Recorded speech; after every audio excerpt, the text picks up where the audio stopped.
Well, good afternoon, everybody. It's 7 past the hour of 3 o'clock on Super Talk 99.7, our Wednesday, April 17th edition. We're going to be here for 4 hours bringing you a lot of news and information you can use. That's our goal. And boy, again, it's another busy day. I want to mention that I'm going to try my very best to get to the bottom today of what's going on with the governor's, his most important legislative goal this session was to do something about school vouchers and to make them available for all students eventually in the state, so that if you have a failing public school, that parents have an option. It seems to be hung up. It is apparently on life support, barely breathing, is what I'm reading. So what is going on? What's the hang up? And we're going to have to that question. Senator Jack Johnson is going to try to explain to us what's going on that and some other stuff.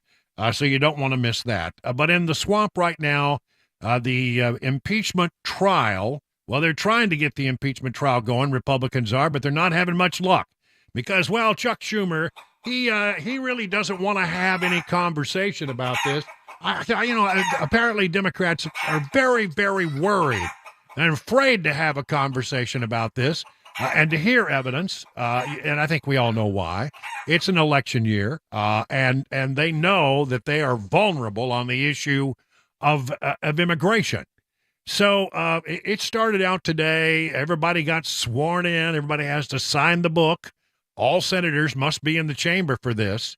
And Chuck Schumer made a motion right away to basically dismiss the case. Madam President, I raise a point of order that impeachment Article 1 does not allege conduct that rises to the level of a high crime or misdemeanor as required under Article 2, Section 4 of the United States Constitution, and is therefore unconstitutional. Well, Republicans are not happy about this, and they are using all manner of delay tactics. They make points of order and use those opportunities when they're making the point of order to sort of to talk more about what's going on. They're really not supposed to debate, but they're using this as a tool to get a few points across, like Senator Eric Schmidt of Missouri.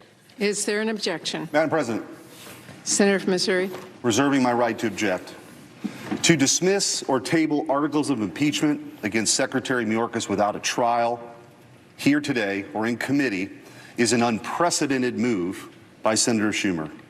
Never before in the history of our republic has the Senate dismissed or tabled articles of impeachment when the impeached individual was alive and had not resigned.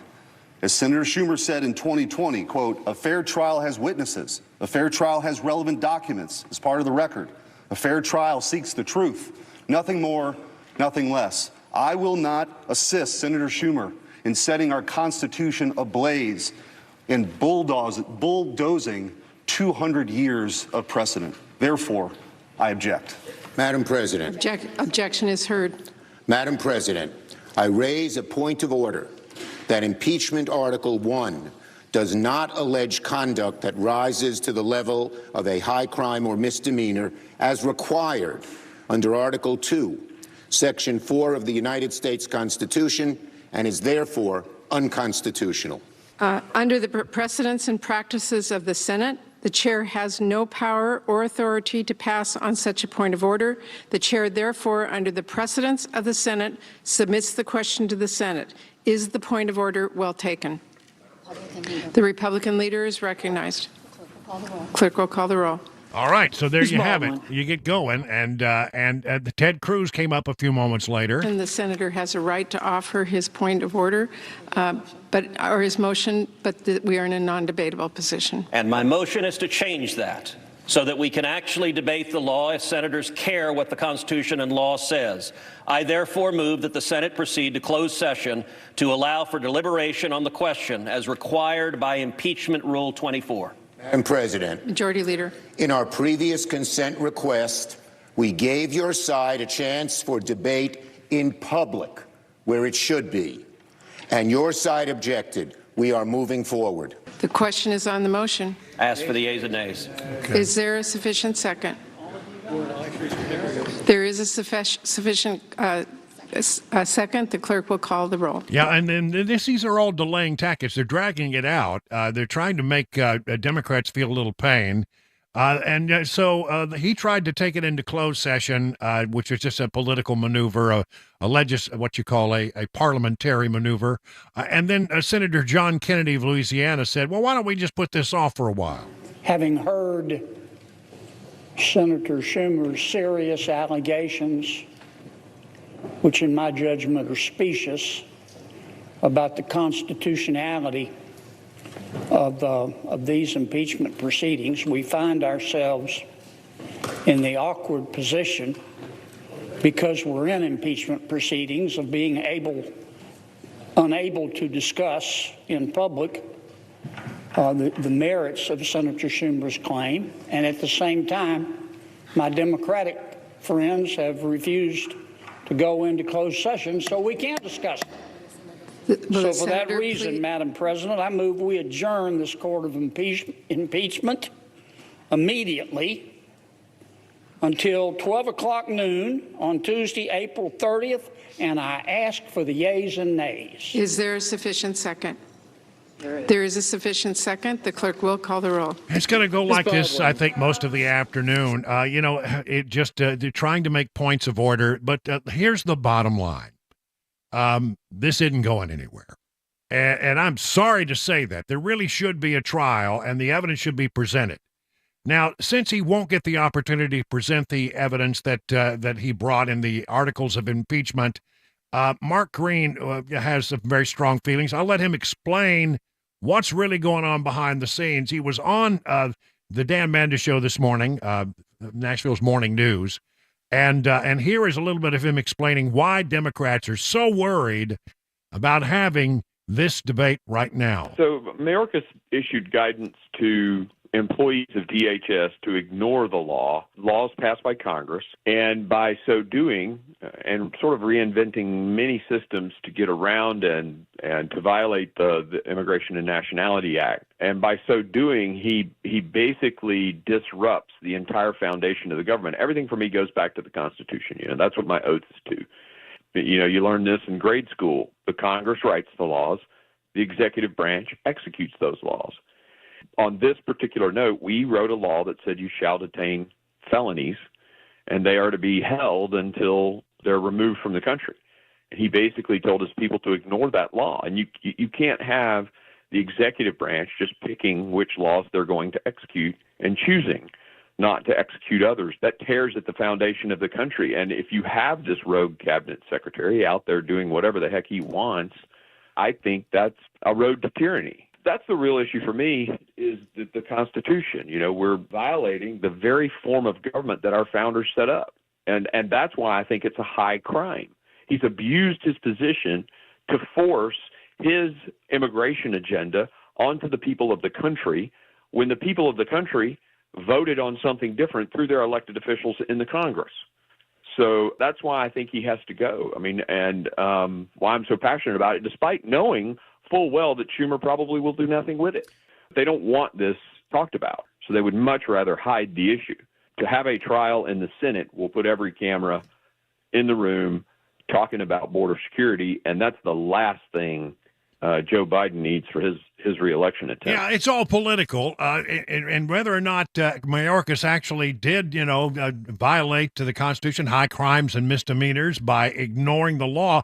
He as much said that he did this. You hear the president say that he can't do anything by executive authority, but the first thing he did was he rescinded all of the positions that had been laid out that were working by the previous president. Here is Mayorkas actually admitting that in 2021. We have rescinded so many Trump immigration policies, it would take so much time to list them. They got enough time to list all the things that we've done to undo what the former president had done. And then he issued his own executive orders, which I think are in violation of the Constitution, some of them, and certainly not a faithful execution of the law, which is required by a president. President takes the oath of office. He swears that he's going to execute faithfully the laws of the nation. Well, this is not faithful execution. And Mayorkas is the ringtail leader of this whole thing. It's not going anywhere. And the truth of the matter is, even if they had had a full trial, it takes 2/3 of the Senate to convict, and it just was never going to happen. Democrats are voting in lockstep here to drop this thing, to shut it down, not go forward, because they know that they've got a real problem with immigration looming with this election that's on the horizon. Here's a little story, sort of talks about it. It's a very lengthy story in the Washington Examiner. All eyes on vulnerable Democrat John Tester for Mayorkas impeachment trial vote. Senator John Tester, Democrat Montana, one of the most vulnerable Democrats up for re-election, is under the microscope as Senate Majority Leader Chuck Schumer is expected to move to dismiss or table, which he's done, the impeachment articles against Alejandro Mayorkas today. Once senators are sworn in, the 51-member Democrat majority, which includes 3 independents who caucus with them, could dismiss or delay the trial if all Democrats remain united, and so far they have. It remains unclear if Democrats will be united on motions to dismiss. Well, they were. The Montana Democrat Tester is in the midst of one of the most competitive Senate election matchups this cycle and expected to face former Navy SEAL Tim Sheehy. The race is one of 4 toss-ups, according to the nonpartisan Cook Political Report. Tester is under a significant amount of pressure and has not said if he plans to support motions to dismiss, only telling reporters on Monday that he still needed to read the articles. However, Senate Republicans, the National Republican Senatorial Committee, and outside groups are already putting into motion plans to make the coming days and months as politically painful as possible for the Montana Democrat. They're doing all of this to protect Tester. They're doing all this to shut down a week-long trial in which we will talk in great and elaborate detail about the failures of the Biden administration to secure the border. It angers me. There is every reason to hear these articles of impeachment, but the fix is in. The Democrats are voting in lockstep on everything Republicans offer. The Republicans are going to drag it out and drag it out and drag it out. To me, I think the real question is, what price will the Democrats pay for having done that? We've been hearing that Republicans in the Senate have said, if you refuse to hear this case, then it's Katie bar the door. We will shut the Senate down. And believe me, in the United States Senate, the minority has a lot of clout and can slow things to an absolute crawl so that nothing gets done. Will that they actually stand behind that threat in the days coming forward? I hope that they do. And I look, there's no chance that Mayorkas is going to be impeached, but it's not for a lack of trying, and it's not because he has not committed high crimes and misdemeanors, in my opinion. This is all about politics and whether or not he's violated the strictures of the law. Whether or not he has committed impeachable offenses, we will never know, because the Democrats will not allow the evidence to be heard in an open court, the court of impeachment, which is carried out by 100 senators who serve as the jurors. What a mess. By the way, story here, just this, you want to really be angry? Senator Mitt Romney of Utah said he is willing to vote with Democrats to dismiss the impeachment articles against the Department of Homeland Security, Secretary Alejandro Mayorkas. I don't believe there's a constitutional standard met. Thank you, Mitt Romney. Isn't it about time that you go do something else? It's 21 minutes now past the hour of 3 o'clock on Super Talk 99.7. The guaranteed offer is the easiest way to sell your home. It's really simple. We bring you an all-cash offer. You close in as little as 21 days. No home inspections, no lock boxes, no open houses. Go to markspain.com to get a guaranteed offer and start packing.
The Senate now voting to end the impeachment trials against Alejandro Mayorkas after killing both measures. Jury selection for the Donald Trump hush money trial taking place tomorrow, and a major recall from a huge auto vehicle brand. Those stories, 3:30, Super Talk, 99.7 WTN. That's easy for you to say. No. Isn't it maddening when that one word just won't come to you? Like, all right, forget it. You were right. While I was telling you about all the things that were going to happen, it happened. The Senate has shut down this impeachment inquiry. Democrats have shut it down because they just didn't want to have the conversation. The first time in 225 years that the Senate has voted to immediately dismiss impeachment charges by the House instead of holding a floor trial or referring the matter. They could refer the matter to a special committee to review it. It is done. It is complete. It is over. And it's maddening that we can't have a debate on this. I think there's a valid case to be made. I really do. Is there a political element to it? Yes, absolutely. But is it also true that the border is in chaos? In my opinion, yes. Well, anyway, hello, everybody. I'm Brian Wilson, and that was Mac Morey there in the newsroom with all your stories. And there in the control room is Chris Weber. We are doing, a very different show today. Because it's Wednesday, but I'm not going to be here Thursday and Friday. I want to explain because, people say, well, why are you taking vacation? I'm taking a couple of days of vacation. I promised Cabana wife that I would take her to the beach, and I'm going to honor that promise. And the reason I'm doing it now is, as we get a little bit deeper into this year, it's going to be very hard to take vacation time. Because we got the Democrat convention, we got the Republican convention, we got, then the election is getting very serious all the way to November. And then we're into the holidays. So it seems like I'm going to take a few days now before things get to critical mass on politics, which is, of course, a hallmark of this program. So and to that point, Matt Murphy's going to be here to fill in for me. On Thursday and Friday, and I deeply appreciate him doing that. But because of all that, we're going to do one round today, just one round of Phone Your Farb Wednesday. Ooh. Woo. We're breaking the rules. We're just throwing out all the rules. It's like nothing. Well, if the Senate can throw out the rules, so can I. And we'll do one Phone Farb Friday coming up at 5:35. We're going to be joined in a few minutes, and this is very important. You should stick around. Senator Jack Johnson has agreed. He's the majority leader of the Senate, and he's a good friend of this program. He's agreed to come on and help us, sort of understand where we are with some of the things that are happening in the state legislature. One of the things that everybody's mind is the governor's big proposal to find a way to do vouchers for everyone who wants to take advantage of a voucher system and find something as an alternative to public schools in areas where the public schools are failing. And he's apparently there is a big difference between the House version and the Senate version.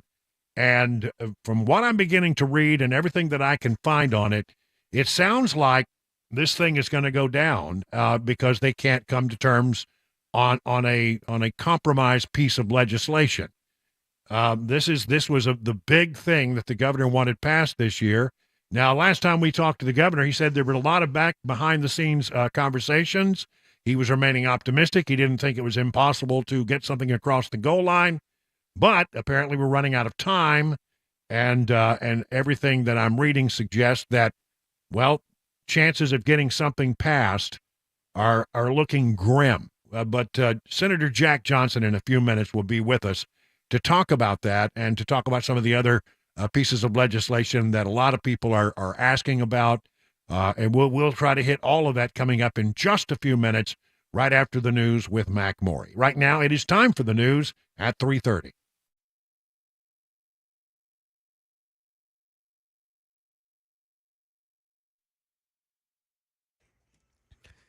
30 minutes after the hour of 3 o'clock, I'm Mac Morey with your top stories. Currently 81 degrees. Been a cloudy day, but that rain has staved off here. It looks like that'll go to tomorrow night. Possibilities for rain and storms. Weather forecast, traffic report coming up 5 minutes. The Senate just voted to kill the second article of impeachment against Homeland Security Secretary Alejandro Mayorkas and dismiss the effort altogether. They say it does not meet the threshold of a high crime or a misdemeanor. And today, there's no court proceedings for former President Trump in New York, but jury selection will continue tomorrow for his hush money trial. Trump's accused of falsifying business records to cover up an alleged affair with adult film actress Stormy Daniels. 7 jurors have already been chosen. Aaron Katersky says Judge Juan Merchant wants to get the trial started soon. He would like to seat the entire jury, 12 plus 6 alternates, by the end of this week and start up with opening statements on Monday. He told the 7 jurors who have already been seated and sworn to show up as soon as Monday morning, but there's no guarantee. A lot of it's going to depend on what efforts the former president goes to try and hold up the process or object to the process. And a major recall from Ford. Mike Dubusky gives us some details. More than 450,000 Ford Bronco Sports and Ford Mavericks are being recalled. Documents filed with the National Highway Traffic Safety Administration find it's due to an issue with the compact truck's powertrain control unit, which could fail to detect changes in the battery's charge, which, if low, could cause a loss in power. And Ford says a software update to fix the issue should arrive later in the second quarter. That is the latest news, traffic, and weather on the way. I'm Mac Morey, WTN News. The Guaranteed Offer is the easiest way to sell your home. It's really simple. We bring you an all-cash offer. You close in as little as 21 days. No home inspections, no lockboxes, no open houses. Go to markspain.com to get a guaranteed offer and start packing.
You know, Durafix has a very different business philosophy. They staff all of their locations with more staff than the average auto repair shop just so they can be ready when your emergency pops up out of nowhere.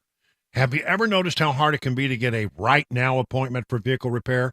Some dealers you can wait more than 2 weeks just to get in, but not at Durafix. They've been offering quality repairs that beat the dealer without dealer pricing since 1999. You get a 3-year nationwide warranty and the staff to fix your car now.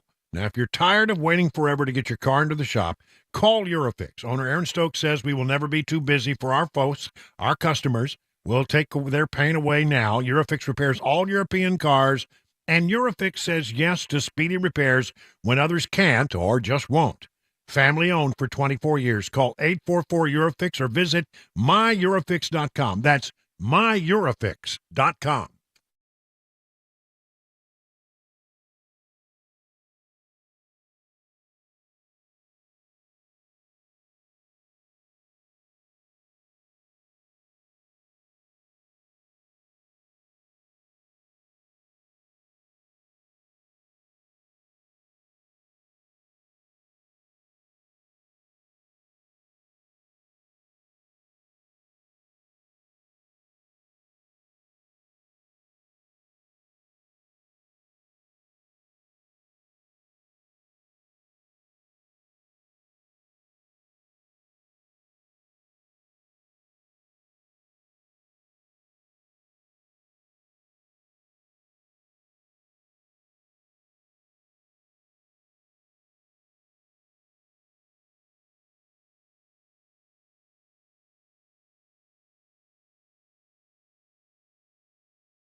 It is 37 minutes now past the hour of 3 o'clock on Super Talk. Brian Wilson in the chair on the 17th day of April. It's sort of a cloudy day, but it's not too bad. 79 degrees outside here in Eucolic, Watertown.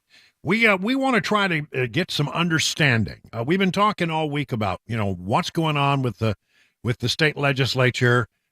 Sine die, or I don't know how you pronounce it here in Tennessee. Sine die is the way we said it in Texas. Is not far off, and there is one major piece of legislation that has not been passed yet, and there's some question about whether it will be. It's the governor's school choice plan, which seems to be hung up. Senator Jack Johnson, the majority leader of the Senate, has agreed to come on this afternoon and help us understand what's going on. Senator, thanks for being with us. So this measure that was so important to the governor, and both the House and Senate took it and came up with sort of different approaches. And now it seems that as we're getting near the end, word is coming out that this thing is likely not going to pass. What's going on? Well, hey, Brian, great to be with you as always. Thanks for having me on. So you're right. The governor brought forward a very important piece of legislation for this session of the General Assembly. As you know, a number of states around us, Alabama recently passed a universal school choice bill. Arkansas passed one. I think we're up to 8 or 9, maybe 10 states, and then several others that are considering it this year. And it's certainly something we want to get done in Tennessee, and we will get it done.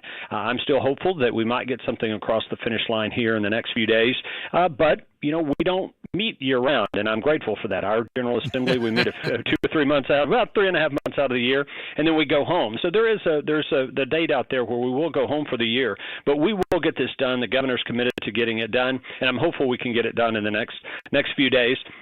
What the governor introduced was a very simple, straightforward school choice bill creating 20,000 education freedom scholarships that would benefit 20,000 kids whose parents believe they would be better off in a different kind of educational setting, funded at just over $7,000 apiece, funded in the budget.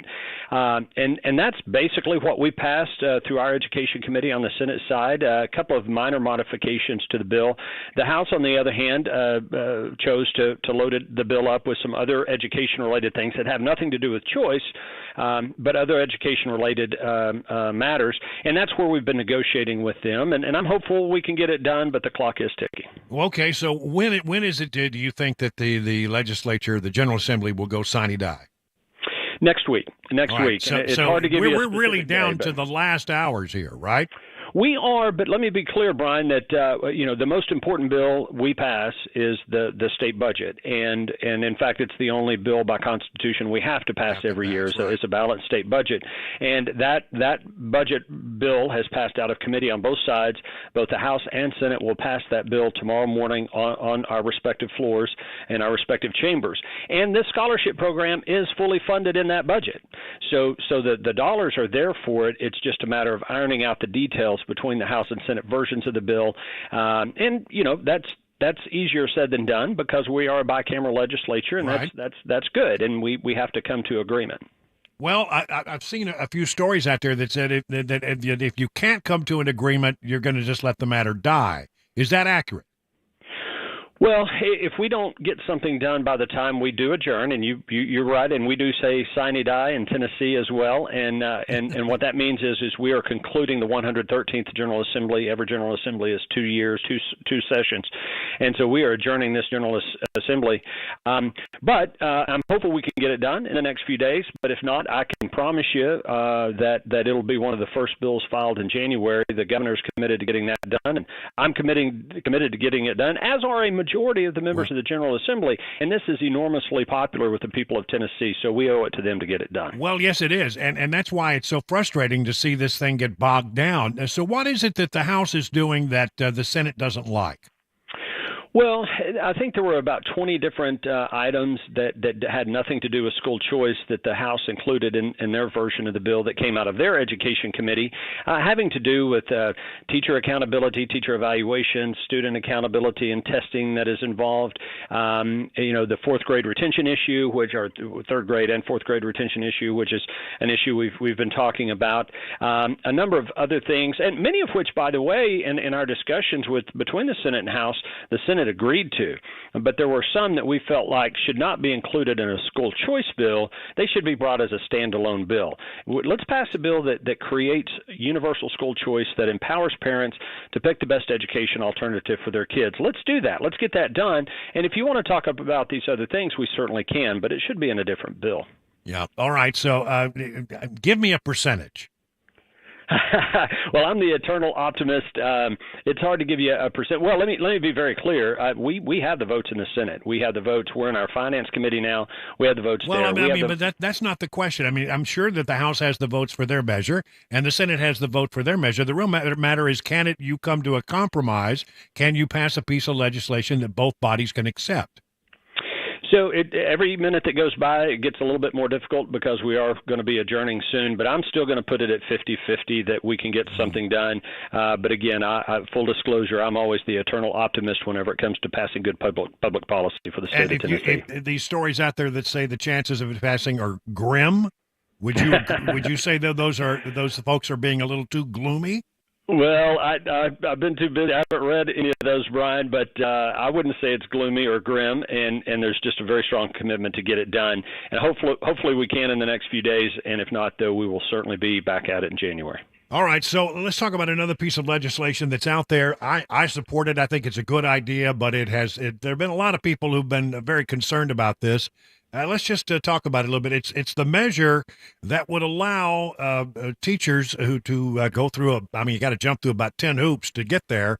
But if you go through 80 hours of training and you get a psychological evaluation and you get an enhanced carry permit, you could be allowed in some circumstances to carry a concealed weapon inside the school. Now, seems like this is a great outcome for schools that don't have SROs, and I know there are a number of them.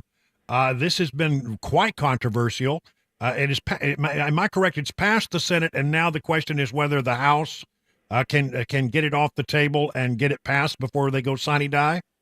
That is correct. We have passed it in the Senate, and the best way I like to use examples when appropriate. And let me give you a good example. Let's say you got a rural county out in West Tennessee, not heavily populated. I won't mention a specific county, but we have some smaller rural counties all over Tennessee. But let's just take one out in West Tennessee. There are times when that entire county might have 3 sheriff's deputies patrolling the entire county. I know. And even though we have appropriated money to put a school resource officer in every school, some schools and school districts are struggling to be able to find someone, to hire them, get them trained, get them in there and get in the system. And we have roughly now 500 schools in the state that have no school resource officer. So what this bill would allow is one of those districts. Let's say, Brian, that you're the principal of a school out there and your high school football coach is a former Navy SEAL or a former sheriff's deputy, had 20 years in law enforcement, that decided to retire from that and become a football coach. Well, why would you deny that district the ability to have that individual who has significant firearms experience to be able to go through this training, go through the process, and be able to be armed in that school in order to protect those kids? Now, I agree. That's not necessarily that's what this bill allows. And in order for that to happen, there has to be agreement between the superintendent of the schools, the chief law enforcement officer of that county, usually the sheriff, and the principal of the school. All three have to agree that this is the appropriate thing to do. And then, and only then, can they allow someone to voluntarily go through this training in order to be armed on school to protect those kids at school. It's a very reasonable common sense. There are folks out there who think that this bill it means that, Miss Jones, who's a 60-year-old English teacher who's never fired a weapon, that we're going to go put a Colt 45 in her desk drawer and say, here, use this if something bad goes down. And that's ridiculous. That's not it. But there are people in our schools that either have some type of training or are willing to get that training and willing to do this in order to protect these kids. It's totally permissive. And again, there are enough checks and balances on this. It's really, really good public policy. You got to have a psychological evaluation. Yep. You have to go through 80 hours of training a year. So, there are so many hurdles. My sense of it, tell me if you think I'm wrong, and I'm glad to be wrong, but my sense of it is you're probably only talking about maybe 5, 10, at most 15 people in the entire state who would be interested in doing this. And it would be in areas where, as you say, you don't have an SRO or they're having a difficult time getting an SRO. Exactly. And Yeah, I think your numbers are probably spot on. And let me mention one other thing. Many counties in Tennessee have a reserve sheriff's deputy program. And this is where citizens can go be a voluntary reserve deputy to go through training. The training that is associated with this program is very similar, if not identical, to what is required of a reserve sheriff's department to be a reserve sheriff's deputy. And we have those people all over the state, and they do a wonderful job. They help out our sheriff's departments. And so why wouldn't we have a similar program to help protect our kids in our schools? All right. So as you look at what has been accomplished so far, what do you think of the great accomplishments of this particular legislative session? Well, obviously, we continue to be the lowest tax state, the least indebted state in the nation. The budget that the House and the Senate are both contemplating puts another $100 million in our rainy day fund. That gets it up to over $2.1 billion in our state's reserve fund. Our pension plan is fully funded. We actually had reserves in our OPEB, that's other post-employment benefits fund, these are things that states like California, Illinois, New Jersey, New York are neglecting, and it's why they're in such dire financial straits. The most important, I said this earlier, the most important thing we do, Brian, is decide how to spend your tax dollars and make sure that's done efficiently. And so we continue to be the best fiscally managed state in the United States of America, and I'm very, very proud of that.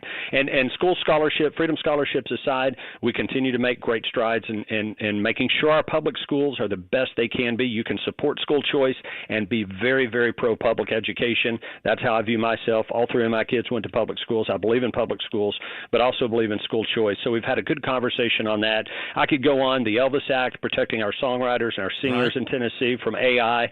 We've had a really, really good, productive legislative session, and I think people of Tennessee can be proud of the work we're doing up here. Going back just real quick to this teacher bill where somebody can go through the training and get a concealed carry permit and carry it in the classroom.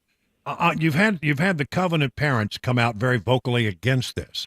Yet these are the same parents who are blocking the information, trying to block in the courts the information that we need perhaps to make better policy about how we handle violence in the schools. Is that frustrating to you? Well, it is. And one other thing I will say about this, too, for all of our private schools across the state of Tennessee, they already have the legal right to do what we're proposing for public schools. Right. Private schools we've already given them legal authority that they can hire private security. They can do things to help whatever they deem is best for their students and their faculty and their teachers in those private schools. So it is frustrating to see, and we've heard some opposition from others in the private school community, and certainly respect their opinion, but this law already exists, and private schools all across the state are utilizing that to protect their kids. So, and relative to the information, I've supported that. You and I have talked about that previously. That information needs to be made available. We're very respectful and sensitive to the families that have concerns about that. I think there's the right way to do that, making necessary redactions. But ultimately, the people of Tennessee have a right to know what was going on in that very troubled individual's mind. Yeah, and the other thing is, if you don't want it, all the principal has to do is say, I don't want it, and that's it, right? That's it. The principal has to sign off. I don't understand the problem. I can't quite understand why people are so upset about that. Well, listen, Senator, we're out of time, but yes, sir. I want to say thank you so much for helping us understand what's going on. It's such a convoluted process sometimes for those of us who sit on the outside and watch, but it's nice to have somebody come in and explain it for us. Happy to do it, Brian. Happy to come on anytime. All right, Senator Jack Johnson, greatly appreciate you being with us. 51 minutes now past the hour of 3 o'clock on Super Talk 99.7. The guaranteed offer is the easiest way to sell your home. It's really simple. We bring you an all-cash offer. You close in as little as 21 days. No home inspections, no lockboxes, no open houses. Go to markspain.com to get a guaranteed offer and start packing.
The Senate voted to toss out the impeachment charges against Homeland Security Secretary Alejandro Mayorkas. An active investigation in Tennessee. 2 people stabbed in the Nashville area.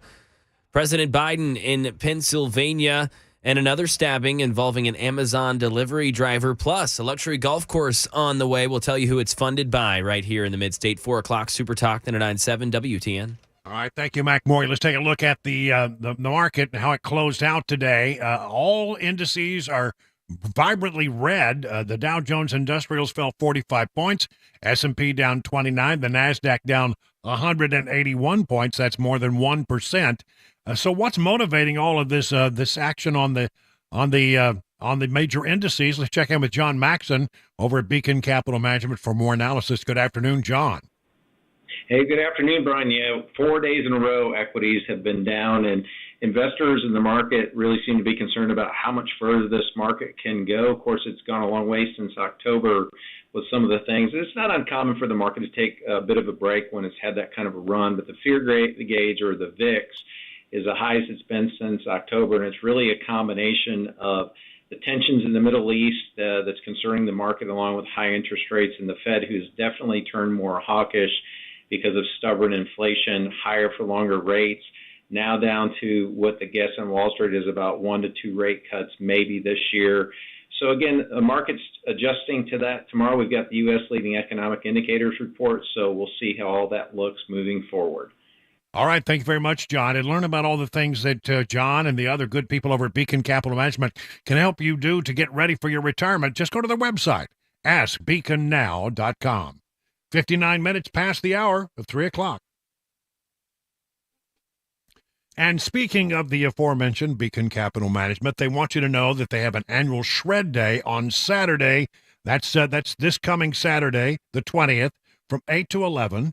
Join them in the Beacon Capital Management parking lot and bring anything that you need to shred. And you hand it to them, and you can watch them turn it into confetti, little bits of paper.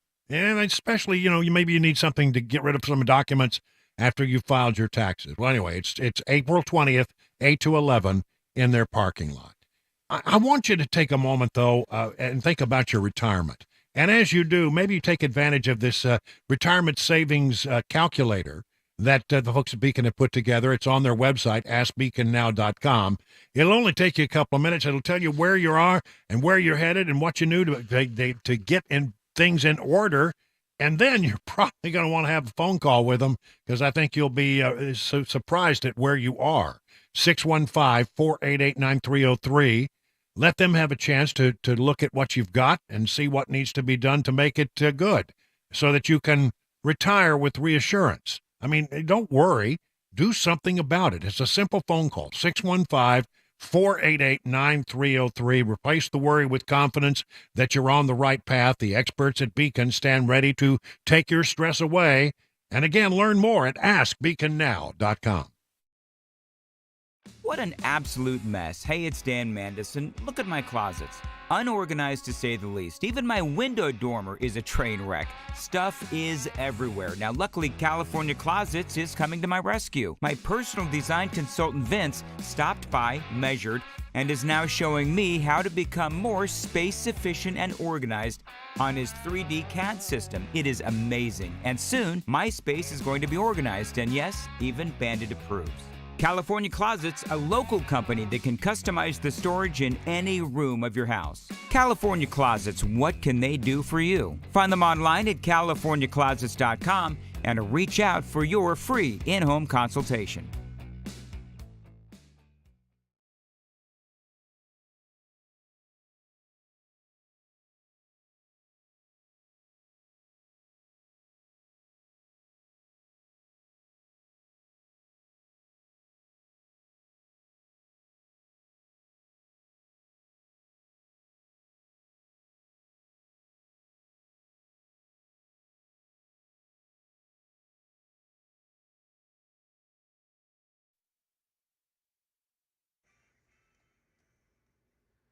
.402, I'm Mac Morey with your top stories. Currently 81 degrees right now in Nashville, and you've got protesters at the Legislative Plaza here in Nashville protesting against several bills they say quote, harmful legislation. We'll get you more on that right here on Super Talk 99.7 WTN. Traffic and a weather forecast, 5 minutes. The Senate has voted to toss out the impeachment charges leveled by the House against Homeland Security Secretary Alejandro Mayorkas. Here's Stephen Portnoy. With all 51 Democrats voting as a bloc, the Senate deemed the articles of impeachment against Alejandro Mayorkas unconstitutional, saying the charges didn't meet the definition of high crimes and misdemeanors. It was a move that upset Republicans who wanted to hold a full trial on charges that Mayorkas has failed to enforce immigration law. Minority Leader Mitch McConnell. History will not judge this moment well. Mayorkas was the first cabinet member to be impeached by the House since 1876. An active investigation in Tennessee. Nashville officers are investigating after 2 people were stabbed last night. It happened in the West Precinct off of Charlotte Avenue around 2 a.m. Officials found one victim with a stab wound to the arm, another victim down the road with a stab to the shoulder. According to officials, both people gave conflicting statements about what happened and became uncooperative. Another stop in Pennsylvania today for President Biden. He was in Pittsburgh for an event with union workers and an announcement on tariffs. Karen Travers gives us details. Speaking to an audience of steel workers, President Biden reiterated his opposition to a Japanese company purchasing U.S. steel. It should remain a totally American company. American owned, American operated by American union steelworkers, the best in the world. The president said he's asking his trade representative to consider tripling tariffs on Chinese steel. The bottom line is I want fair competition with China, not conflict. Crime in Tennessee. Channel 4 reports that an Amazon delivery driver allegedly stabbed a man last night in Madison after they got into a fight. Investigations show that the driver was delivering a package to a recipient that wasn't there to get it, so he couldn't finish the delivery. That's when the man showed up, was upset that the delivery driver was in his space. He allegedly punched the driver in the face, and the driver then stabbed him as a response. Amazon spokesman Austin Stowe said in a statement the driver's no longer delivering packages for Amazon. They're investigating to see if any charges will be placed. And staying here in Tennessee, a luxury golf course backed by Justin Timberlake set to open in Tennessee this year. The course will be off Briley Parkway at the Whites Creek exit in the Bellshire area. The course is on 363 acres of land. It's set to open this fall. That's the latest news, traffic, and weather on the way. I'm Mac Morey, WTN News. Hey, what's up, guys? This is Matt Murphy for Members Nutrition. I want to tell you about the Members Nutrition difference, and I want to encourage you to go over to the Members Nutrition website. Number one, they believe at Members Nutrition that they can sell vitamins and supplements at a lower cost point, and they're doing it every single day at membersnutrition.com. Number two, they want to make these products right here in the United States of America, not from some overseas company, and they do that every single day. I encourage you to go to membersnutrition.com. You'll get 50% off your purchase price at checkout. You don't have to put in any codes. Just go to membersnutrition.com. Once again, membersnutrition.com.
Good afternoon. It's hour number 2 of The Drive on this Wednesday, April 17th. I'm Brian Wilson. I am your friend. I am your radio buddy. I'm your FARB. And just want to get you know that we're going to break all the rules. We're just throwing out all convention here today.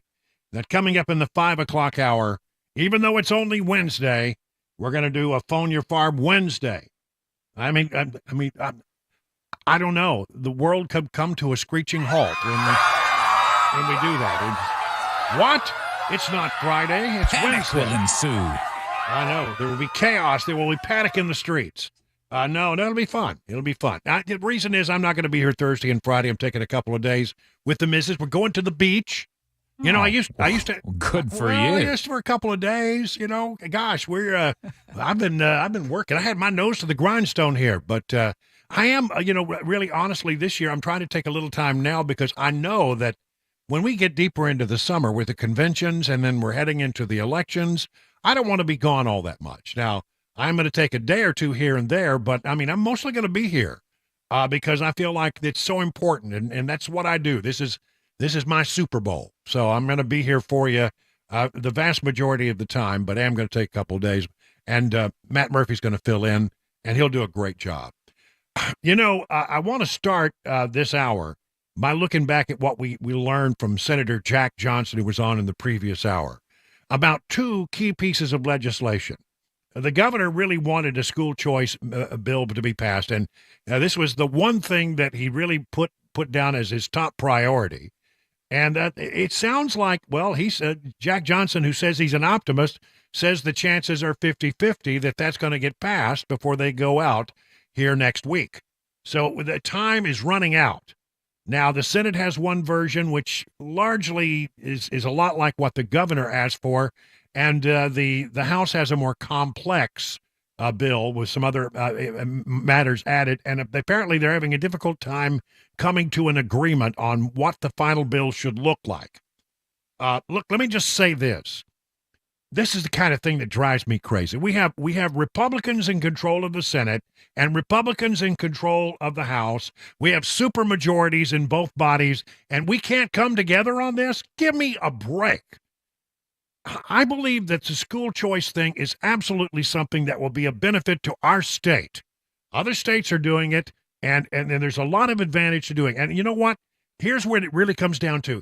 Forget about the whining teachers and forget about the people who oh, we're changing things. Oh, this is different. This is not the way we've always done it. Stop it. Stop it. This needs to be done because you know what? The status quo is not working in this state for a lot of students and a lot of parents. It's just not getting the job done. You know, if you really, instead of being up here protesting against something that gives people a chance to get out of a bad school and get into something that will help their kids, and it's very popular in the state, but instead of that, if you want to whine about things, why don't you whine about why your schools are so pathetic? Because there are some great schools, don't get me wrong, but there are a lot of schools that aren't getting it done. Why should a kid be penalized because they happen to live in a neighborhood that has a bad school? If that school's not getting it met, then there ought to be some other options. This is about the kids. It's about the kids. School board members who have complained about this, and right here in Wilson County, the school board is against this idea. Shut up. Really, I've had enough.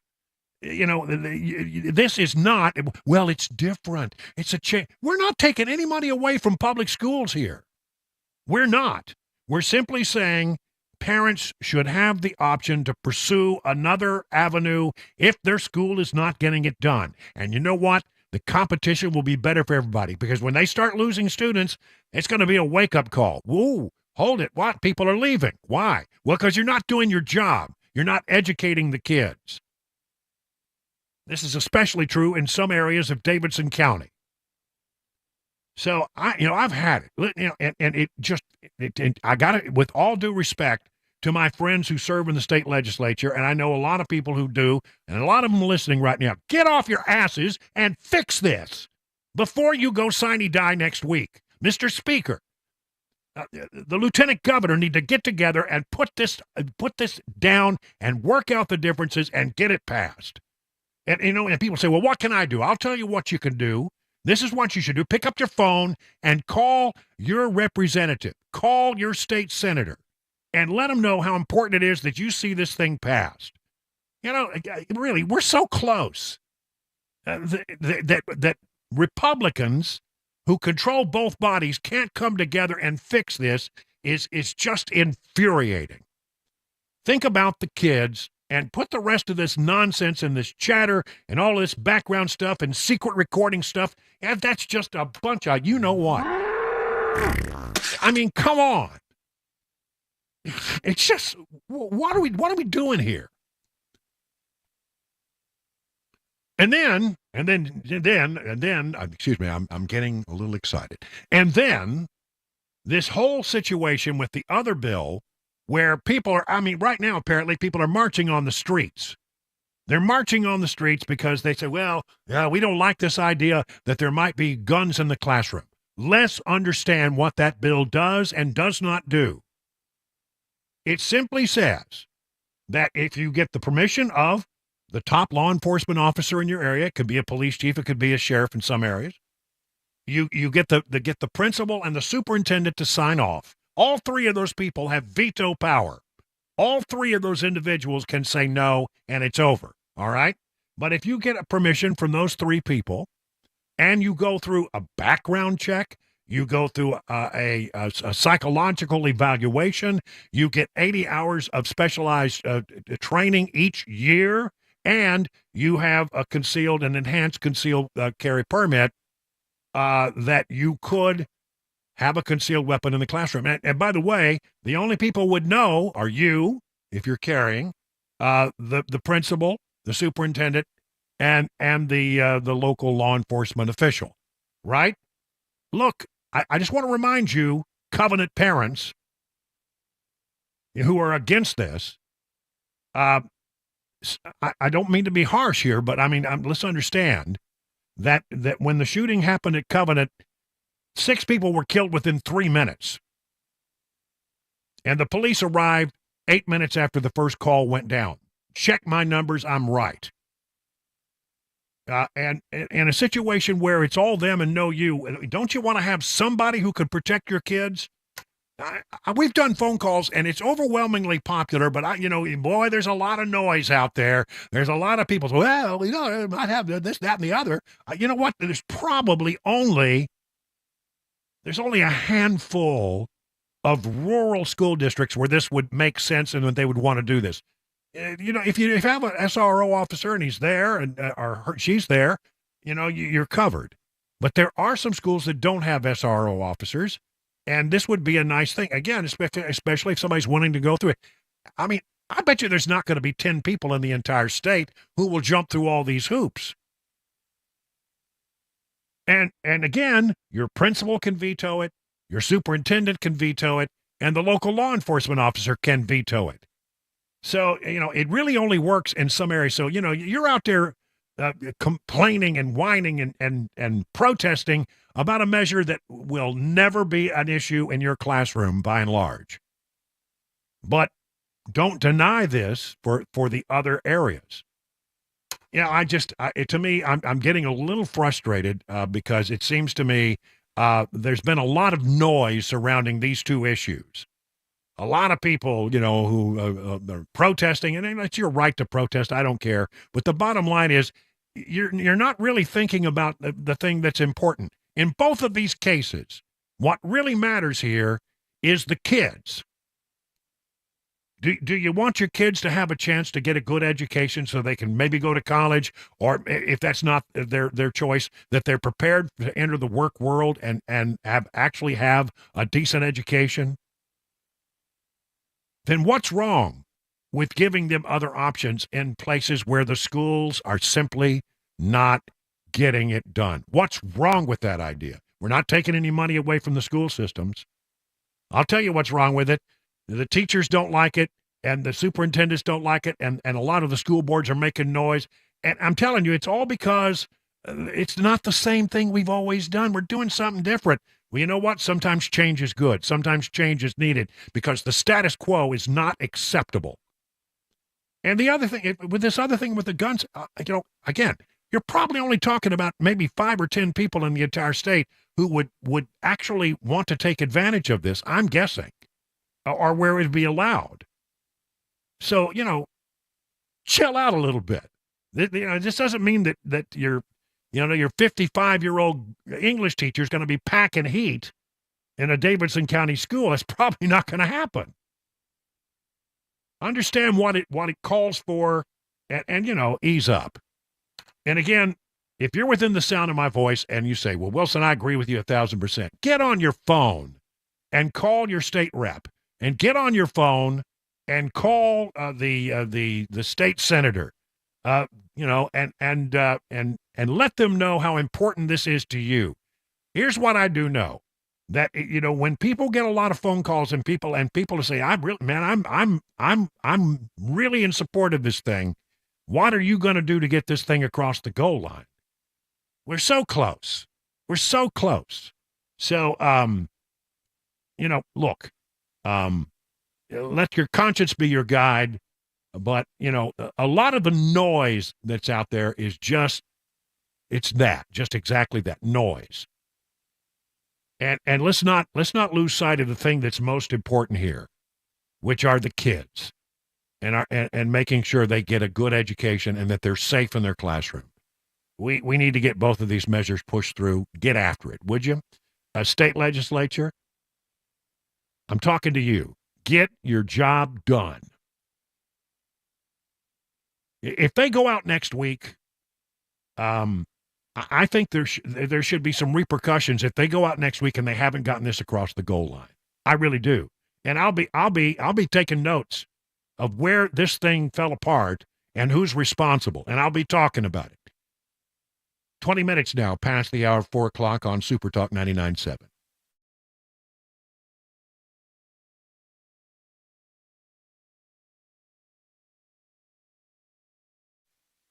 There are no pills or spinal creams that can magically open up your spinal disc and take the pressure off your nerves. You have a couple of choices: surgery or non-invasive spinal decompression. I chose non-surgical spinal decompression at the Wellness Institute of Nashville. Dr. Kevin Mitchell and Dr. Ashley, I've been treated there. I've gone through the process. It worked for me. They have a state-of-the-art facility, and they can use this high-tech equipment to offer the latest non-surgical procedures. Getting better is important, so Dr. Mitchell and Dr. Ashley are offering half off the spinal decompression treatment and the KT machine. Now, look, they also have a special for new patients. $23. It's a 2023 special. They're keeping the prices the same as last year. You get your first examination. You get a consultation. They come up with a plan, and you get your first treatment, only $23. I'm Brian Wilson, and I put my stamp of approval on the Wellness Institute of Nashville. So call them today at 615-246-5009. Learn more at painisbad.com. Hey, what's up, guys? This is Matt Murphy for Members Nutrition. I want to tell you about the Members Nutrition difference, and I want to encourage you to go over to the Members Nutrition website. Number one, they believe at Members Nutrition that they can sell vitamins and supplements at a lower cost point, and they're doing it every single day at membersnutrition.com. Number two, they want to make these products right here in the United States of America, not from some overseas company, and they do that every single day. I encourage you to go to membersnutrition.com. You'll get 50% off your purchase price at checkout. You don't have to put in any codes. Just go to membersnutrition.com. Once again, membersnutrition.com.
Those articles of impeachment against Alejandro Mayorkas have been thrown out, and we'll look at today's money news. Those stories, 4:30 Super Talk, then at 7 WTN. All right, thank you, Mac Morey. So apparently the members' nutrition super text line has been a little hot over my last rant. You had one that you wanted to read to me. Read it back to me. Yeah, it says, Brian, did you attend Tennessee schools, or do you have any kids in Tennessee schools? You're speaking about something you really don't have a lot of knowledge about. Well, okay. No, I do not have any kids in Tennessee schools, and I did not attend Tennessee schools, obviously, because I grew up in Texas. But that doesn't mean that I can't look at the statistics that show how we're doing educationally compared to the rest of the nation. The statistics are grim when you look at how many kids can't read at level and how many kids can't do math. I'm not speaking about something I don't know anything about. There are metrics out there, and the metrics were just ugly. They're really ugly. But again, here's the thing. The wonderful thing about the governor's plan is if you like your school, you can stay there. There's not a thing that requires you to take advantage of this. It's strictly in those areas where the schools are not getting it done, and there are many. There are many in this state where kids are reading way behind grade level. There are kids that are way behind in math and English, and so just the basics. You look at the kids at about the third or fourth grade level when they get to be about 8 or 9 years old.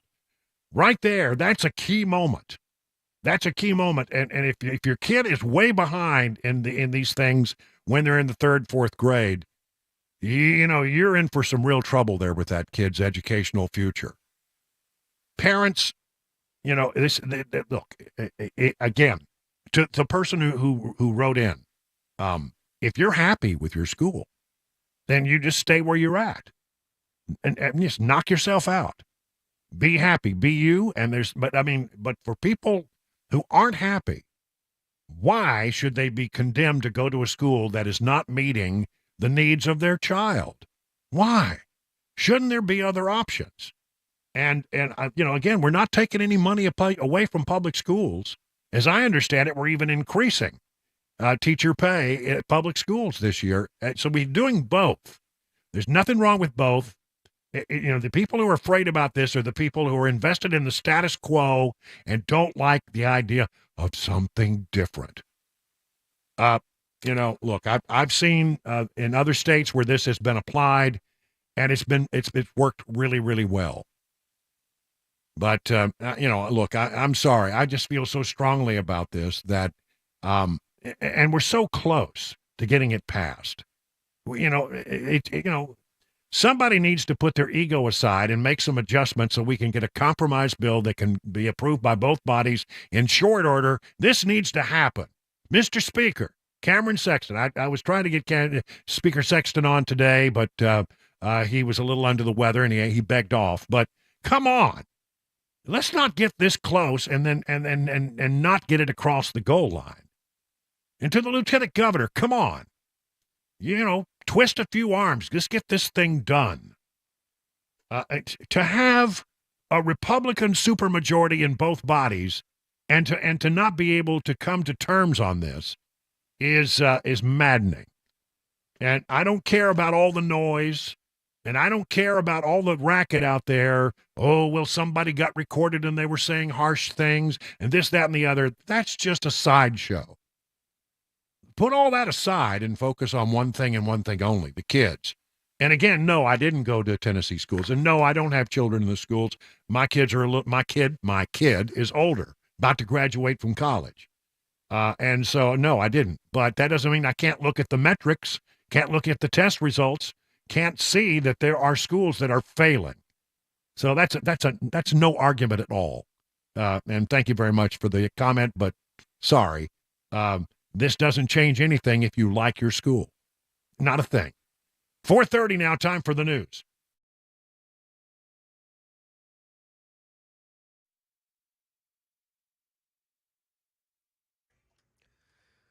4:30, I'm Mac Maury with your top stories. 81 degrees in Music City, and it's been a cloudy day. No showers or storms expected tonight. They've staved off until tomorrow evening. Forecast traffic report just ahead 5 minutes. The Senate has voted to reject the 2 articles of impeachment targeting Homeland Security Secretary Alejandro Mayorkas. Here's Stephen Portnoy with more. The Senate trial ended before it even began, with votes to deem the 2 articles of impeachment sent over by the House unconstitutional. With the 51-member Democratic majority voting as a bloc, the Senate ruled that the charges did not meet the definition of high crimes and misdemeanors. Republicans fiercely objected, saying Alejandro Mayorkas lied to Congress about his efforts to enforce immigration law. But Democrats said the fight amounted to a mere policy dispute and didn't justify a trial. Now over to Monday News. Here's Chuck Sievertson taking a look at Wall Street. The Nasdaq let us slide for the major indexes Wednesday. It closed 182 points lower. The Dow down 46. The broader S&P shed 29 points. Chip stocks fell after a big semiconductor maker, ASML, said that its sales had a steeper drop than investors had expected.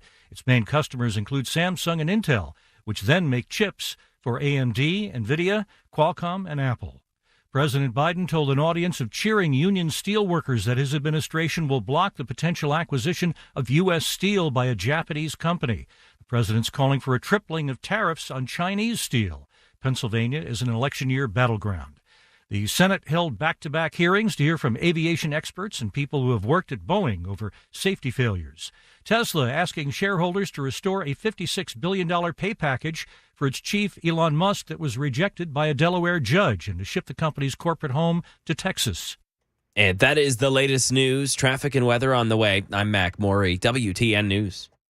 Hey, what's up, guys? This is Matt Murphy for Members Nutrition. I want to tell you about the Members Nutrition difference, and I want to encourage you to go over to the Members Nutrition website. Number one, they believe at Members Nutrition that they can sell vitamins and supplements at a lower cost point, and they're doing it every single day at membersnutrition.com. Number two, they want to make these products right here in the United States of America, not from some overseas company, and they do that every single day. I encourage you to go to membersnutrition.com. You'll get 50% off your purchase price at checkout. You don't have to put in any codes. Just go to membersnutrition.com. Once again, membersnutrition.com.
37 minutes now past the hour of 4 o'clock. Guess what? It's Wednesday, and at this time, when we're lucky, we get to talk to Pete Hegseth, the host of the weekend edition of one of the hosts. There's three hosts, but he's one of them on the weekend edition of Fox and Friends. And when he's not doing that, he is a resident here of Sumner County, Tennessee. We claim him as our own. But where in the world are you today? Because you're a rambling kind of guy, Pete. I wish I was there. I was there yesterday. I'm in Oklahoma City for a speech right now. Oh, really? You know, I read a story today said that Oklahoma City, they're trying to build the tallest building in America in Oklahoma City. Really? Yeah. Their skyline's unique in that right now it really only has one tall building. Yeah. So maybe they must be building a competitor. Yeah, you're in my old stomping grounds. My dad was born in Oklahoma, and I used to spend a lot of time with my grandparents there. Really good people in Oklahoma. I was there for Fox back in the day for the Oklahoma bombing.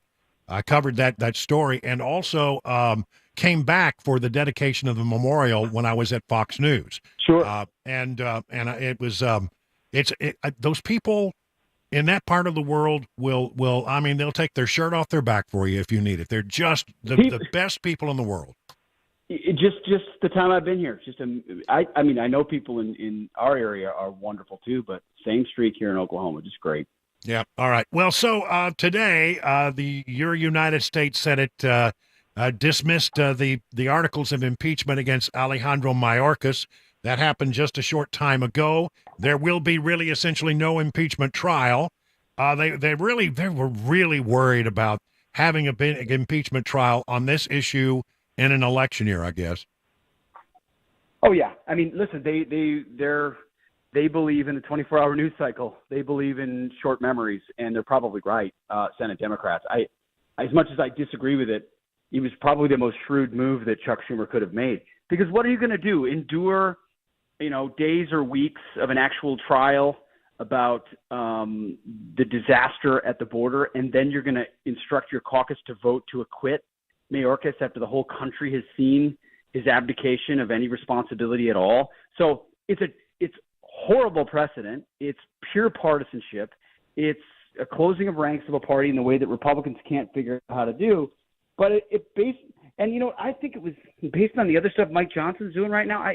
I think it was meant to be the cover for some of the other deals that are being made, and Schumer squashed it and thinks he's getting everything else he wants. So, shrewd political move by the Senate Democrats today, but a sad moment for our country because this is a trial that should have happened. This is a man that should be impeached.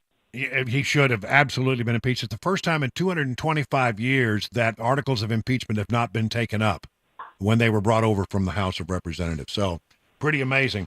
It's what Chuck Schumer does. It's what he does. He breaks precedent. And then he crows when Republicans eventually end up doing the same. I mean, he's got himself to thank for the fact that there are 3 Supreme Court justices nominated by Donald Trump. So be careful what you do because it'll come back at you. Yeah. There was the other thing I was going to ask you about. You mentioned it, the Mike Johnson thing.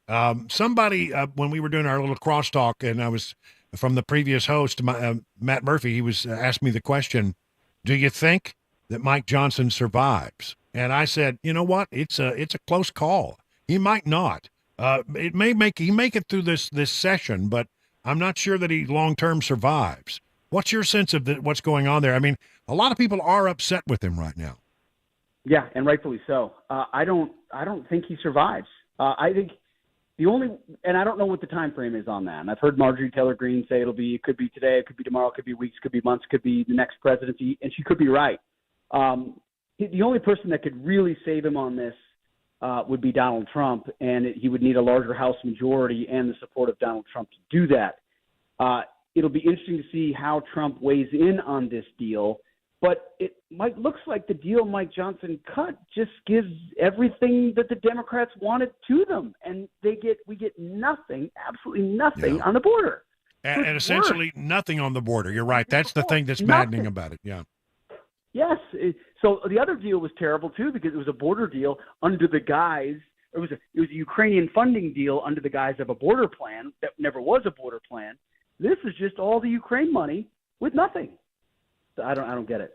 Yeah, I don't know. It's going to be interesting to see because, I mean, any one person can come up there and say, okay, no, I'm serious. I'm pulling the trigger on this. And you have to have a vote. And, I guess when you have margins that thin, there's just no way you're going to make everybody happy. So chances are if somebody pulls the trigger on the motion to vacate, as Marjorie Taylor Greene, she started the process, but it says she's not going to pull the trigger until later. Well, I mean, it seems like he would not survive that vote, it would seem to me. Then the question becomes... Well, he would have to rely on Democrats, and then he becomes a speaker persona non grata. Yeah, that's right. You're exactly right. But then the question would be, well, if he's not the speaker, then who would be the speaker? Because, I mean, do you think anybody wants to be a speaker after they've seen McCarthy and Mike Johnson go down? No. I mean, you would have to get rid of the one vote to vacate threshold. I mean, but I don't know. Or you might have a scenario where they basically go without one. I mean, basically, everything grinds to a halt. It goes into a political season, and everything's resolved at the ballot box in November of 2024. I don't know if that's possible or what the precedent is for that. But you could also envision a scenario where the Republicans mess it up so badly that they basically create an opening for Hakeem Jeffries, and somehow they turn the chamber over to Democrats. I mean, that's how much this has been bungled. And I don't blame Matt Gaetz or Marjorie Taylor Greene. I blame establishment Republicans who say one thing and go another direction and won't fight to take it to the mat. And so members get frustrated, the people get frustrated, and then McCarthy cut a bad deal with one motion to vacate. So what do you expect? So there's going to be apparently 3 measures brought before the House. One of them has to do with Israel. Do you think that passes? I think it probably passes. I think it passes. Yep. Okay. Then the second one is Ukraine. I think that's on the bubble. Probably won't pass. I think it passes because of Democrat support. I think my sense is that that's where it gets carried, and that's why it's so messy. All right. And then the third one would be Taiwan. Probably passes. But here's the thing. At this point, everybody, all your listeners and myself, I'm looking around going, what are we doing here? We don't even have our own country. We don't have our own border. We don't have any money. We're $35 trillion in debt. What are we doing here? Why are we funding a rudderless foreign war in Ukraine where we have no accountability of this money when we can't even provide for our own people? So these debates aren't on the merits of things. It's a recognition of the folly of what's going on in Washington. Hopefully, I believe in standing with Israel at this point in their fight, and I hope that passes. But the other ones I'm less interested in. All right, because I was busy on some other things, I didn't catch your take this weekend. I almost always watch, but I was otherwise engaged in other things. I didn't catch your take on what you thought about the attack on Israel by Iran. I sort of looked at it as a pulled punch. It seemed like it's like, we're going to do this in a couple of days. Everybody pay attention. We're going to do this in a couple of days. And then they sent out the drones, and it was like, those drones have been shipped, and they're going to be here in, 8 hours? So everybody, it's like they couldn't have telegraphed it more. And indeed, with the help of the United States military and other partners in the region, I think 99% of the missiles and the drones and everything that Iran threw at them got knocked down out of the sky. And I think Iran knew that was going to happen. But I didn't get your take on it. What's your thought? Well, everything you said is correct there, Brian. It was highly choreographed. I think the challenge, what I don't like seeing is when Joe Biden said to Benjamin Netanyahu after the fact, basically, take the win, take the W, right? And everyone's saying, don't retaliate, don't retaliate. Israel can't live in a world where it hopes to survive 300 missiles and drones, and that's a status quo that they don't retaliate on. Yeah. Israel has to retaliate. They have to figure out how to do it in a way that's commensurate without escalating the war that ultimately puts their own security in greater jeopardy. Iran, I think, though, Iran probably thought a few more would get through. I bet they wanted some dead Israelis. And we're probably embarrassed based on what we see by the extent of the minimal extent of the damage. What if they had succeeded, right? So right. We're not going to have aircraft carriers in the Mediterranean that close with those capabilities and as many fighters as we had there in due time. So Israel's got to do what Israel's got to do. It's going to have to retaliate, and just standing beside them is enough. We don't have to get involved ourselves.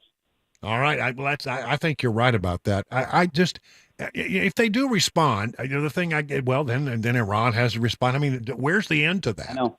You know, I don't that's know. the maddening thing. I don't know, but where's the end to a world where Iran has a nuclear bomb too? And I don't say that from a hawkish perspective.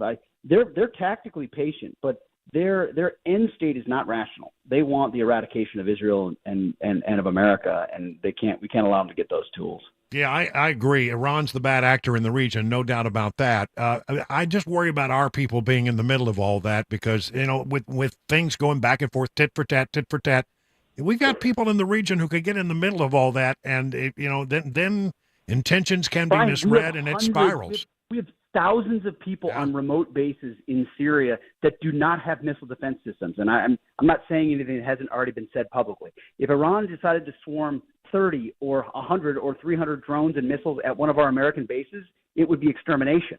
So, yes, they're extremely vulnerable, and that's the one thing we should care about the most.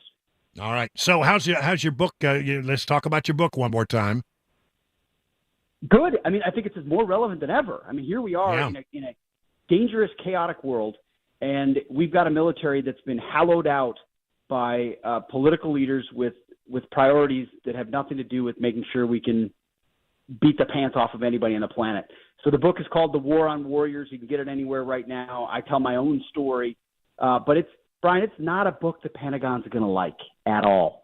It names names and it's honest about who sold out our military to get here by bowing to politicians. And ultimately, I think I mentioned this before too. I read a letter to my sons at the end, which is meant to kind of help people grapple with the idea of whether they would want their kids to serve or not, which is something I'm thinking about. It's hard. The militaries have been a family business for a long time, and military families are reconsidering it. And I grapple with it and talk to tons of active duty and vets, and the book tries to lay bare where we are and hopefully chart a path to get us out of it.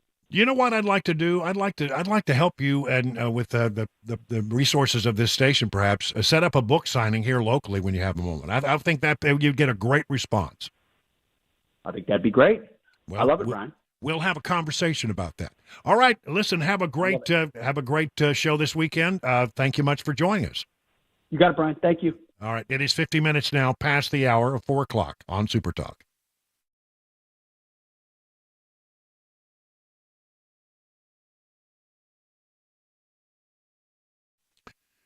Busy Bee HVAC and Plumbing is the place that you go if you got a problem with your air conditioner or your heater. I mean, I'm still doing it. Are you? When it gets a little cool in the evening, I turn on the heat. And when I get up in the morning, I turn on the air conditioner. You're using both sides of the system. This is the time where, if something's wrong with your system, it's gonna emerge.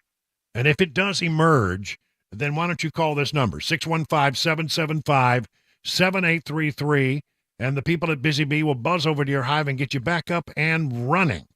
And, the way you stay out of trouble and make sure that everything works the way it's supposed to work long term is that you do preventative maintenance. And that's what the Beehive Club is all about. Become a Beehive member for as little as $99. You get 3 maintenance services, one aimed at heating, one aimed at cooling, one aimed at plumbing. No overtime charges 24/7 and 10% off all repairs.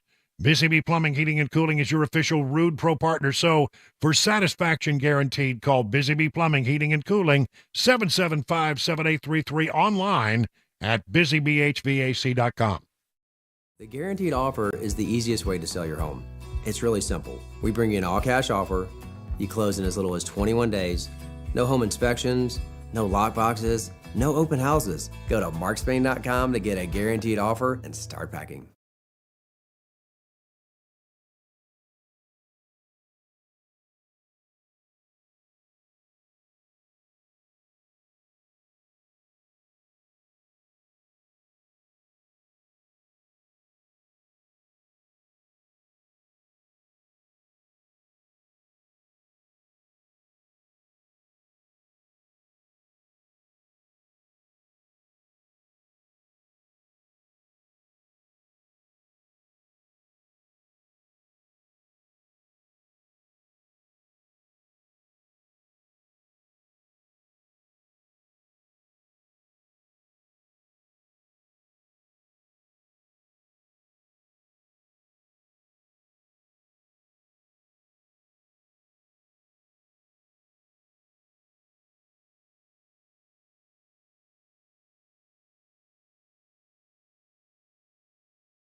Tennessee Senator Jack Johnson joined the drive to discuss multiple proposed bills that could become law in the state. People gathering in the legislative plaza here in Tennessee protesting those proposed laws.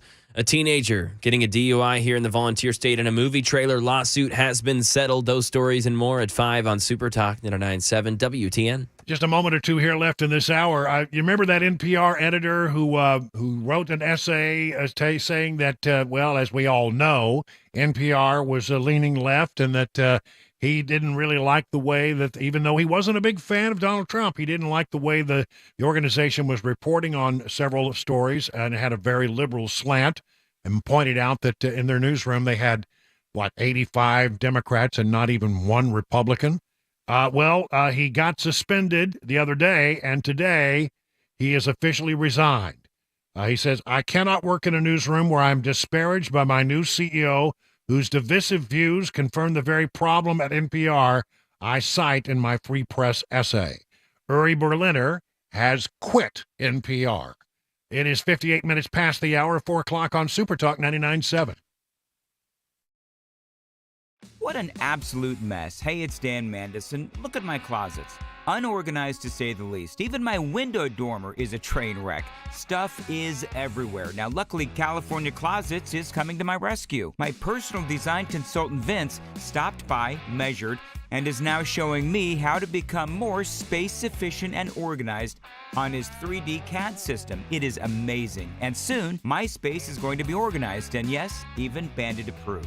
California Closets, a local company that can customize the storage in any room of your house. California Closets, what can they do for you? Find them online at californiaclosets.com and reach out for your free in-home consultation.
Five o'clock, I'm Mac Maury with your top stories. Right now, 81 degrees in Nashville. Storms now staved off until tomorrow, the chances for those rain and those storms. Traffic complete weather forecast coming up in 5 minutes.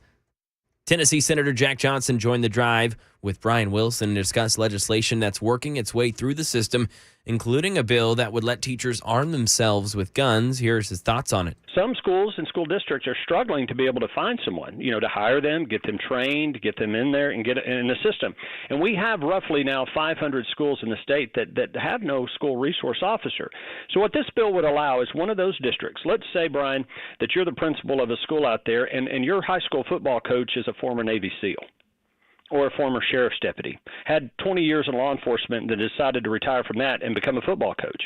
Well, why would you deny that district the ability to have that individual who has significant firearms experience to be able to go through this training, go through the process, and be able to be armed in that school in order to protect those kids? And he said in order for a teacher to get armed under this bill, there would be a three-way agreement between the school's principal, superintendent, and local law enforcement. And when speaking on the school choice bill, Johnson gave it a 50-50 chance of passing, as both the Senate and the House need to come to an agreement on the specifics of that legislation. And in the meantime, staying here in Tennessee, protesters are gathered around walking in the Legislative Plaza, chanting different things in protest of some of that current Tennessee legislation that was aforementioned. Here's Channel 4's Sharon Dankwa, who's there. They also believe the abortion bills aren't being out there properly. They're just demanding change in general from legislators and asking that they're heard. And they're also protesting against that bill that would allow teachers to be armed. Staying here in Tennessee, got a crime story. 19-year-old Dylan Duke has been handed multiple charges, including a DUI after leading a chase and hitting two law enforcement vehicles. Happened this past Sunday on State Highway 49, headed westbound. Duke, after getting hit once by a car, tried to run away on his feet, and a law enforcement car struck him on purpose to stop him. He sustained minor injuries. No law enforcement officials were hurt in the process. 2 firearms were found on his person. And a bizarre Hollywood lawsuit over an allegedly deceptive movie trailer has been settled. Jason Nathanson. When Peter Rosa and Connor Wolf rented the 2019 movie yesterday, do you genuinely not know who the Beatles are? They were horrified to find out that actress Ana de Armas wasn't in it. They said they only rented it because she's in the movie's trailer and they wanted to see her. But her role had been cut, so they sued Universal for false advertising. And after a couple of years and hundreds of thousands of dollars in legal fees, the case has been settled. Variety points out that Rosa and Wolf's argument was gaining traction with the judge, but a ruling against them put them on the hook for part of Universal's legal fees, almost $500,000. Terms of the settlement weren't disclosed. And that is the latest news, traffic, and weather on the way. I'm Mac Morey, WTN News. The Guaranteed Offer is the easiest way to sell your home. It's really simple. We bring you an all-cash offer. You close in as little as 21 days. No home inspections, no lockboxes, no open houses. Go to markspain.com to get a guaranteed offer and start packing.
Hey, good afternoon, everybody. It's already 5:07 on Super Talk 99.7. Let's get you home safely on this Wednesday, and then we'll bring you some news and information while you're getting through all that.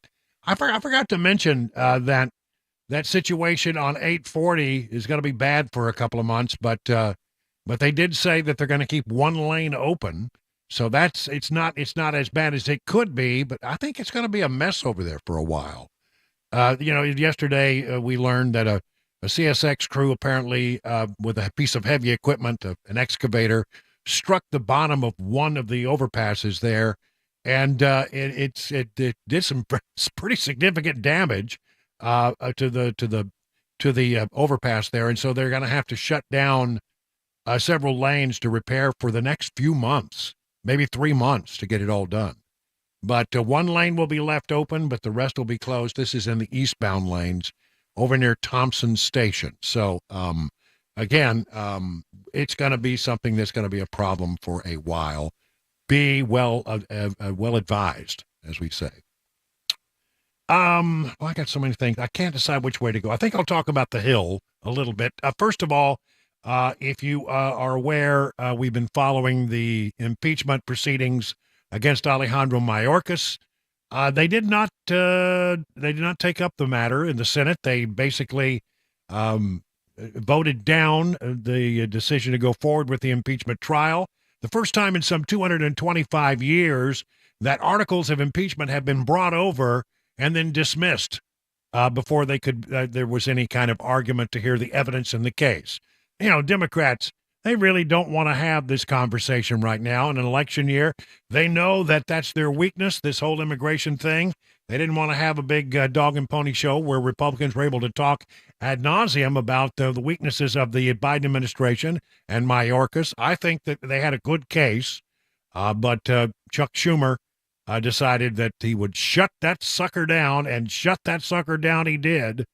But in case you're curious as to what Mark Green might have said, as one of the impeachment managers, well, he was on this morning with Dan Mandis on Nashville's Morning News. So Mayorkas issued guidance to employees of DHS to ignore the laws passed by Congress, and by so doing, and sort of reinventing many systems to get around and to violate the Immigration and Nationality Act. And by so doing, he basically disrupts the entire foundation of the government. Everything for me goes back to the Constitution. That's what my oath is to. You learn this in grade school. The Congress writes the laws. The executive branch executes those laws. On this particular note, we wrote a law that said you shall detain felonies, and they are to be held until they're removed from the country. And he basically told his people to ignore that law. And you can't have the executive branch just picking which laws they're going to execute and choosing not to execute others. That tears at the foundation of the country. And if you have this rogue cabinet secretary out there doing whatever the heck he wants, I think that's a road to tyranny. That's the real issue for me, is the Constitution. We're violating the very form of government that our founders set up. And that's why I think it's a high crime. He's abused his position to force his immigration agenda onto the people of the country when the people of the country voted on something different through their elected officials in the Congress. So that's why I think he has to go. And why I'm so passionate about it, despite knowing full well that Schumer probably will do nothing with it. They don't want this talked about, so they would much rather hide the issue. To have a trial in the Senate will put every camera in the room talking about border security, and that's the last thing Joe Biden needs for his reelection attempt. Yeah, he's right about that. So they dismissed the articles of impeachment. It's dead. They have adjourned the impeachment trial, and we move on to fight another day. But Republicans in the Senate had said that if Schumer did what he did today, that they would be working very, very hard to slow down any progress in the Senate. That if Schumer did not want to have an actual hearing, an actual trial, that they would just make sure that everything moved like molasses going forward. And believe me, in the Senate, the minority has a lot of rights, believe it or not, and they can through a bunch of parliamentary procedures can really shut the place down effectively. It'll be interesting to see whether that was an idle threat or whether they actually followed through on it. One thing that I found this little soundbite today. You hear the president of the United States saying, I can't do anything to solve the border problem by myself. I need Congress. Well, he undid what had been done before. Donald Trump had the thing locked up pretty secure. I mean, it wasn't perfect, but certainly better than what we have now. Here's a little soundbite from Alejandro Mayorkas from 2021, where he was on MSNBC. And he was actually bragging about the fact that they had undone all of the executive orders that Donald Trump had put in place with regard to the border. We have rescinded so many Trump immigration policies, it would take so much time to list them. We don't even have enough time. We can't possibly even get around to listing all the ones that we canceled out. And then he put his own executive orders in place. So when the president of the United States says in no uncertain terms that, well, I can't really do anything by myself, it requires action by Congress, that is total unadulterated. It really is. It's just he's just lying through his teeth when he says that. So there's all that. Now, on the other side of the equation, the other big story up on Capitol Hill today is Mike Johnson and whether or not he survives as Speaker of the House. I think it's a close call. As you know, there are two members who are now saying that they don't want him to be the Speaker, and there's a motion to vacate that's out there. Nobody knows when the trigger is going to be pulled on it. It was brought by Marjorie Taylor Greene. And then you got Thomas Massey of Kentucky, who's joined her and said, I'm done with the Speaker, Mike Johnson. And Mike Johnson has said, you go ahead, try. I'm going to do what I think is right. And what he has done has angered a few people. He has set up weekend votes on bills for foreign aid, national security, and the southern border. It comes as members of both parties are openly considering a discharge petition that would force the House to vote on the Senate-passed aid bill. Sources close to Johnson said he's not afraid of a potential motion to vacate that would try to oust him from the role. A separate source, they said they expect more Republicans to join Thomas Massey and Marjorie Taylor Greene in their motion to vacate efforts. Greene immediately criticized Johnson's plan, calling him seriously out of step with Republicans by continuing to pass bills dependent on Democrats. Johnson laid out his plans in a text to members saying it came after significant member feedback and discussion.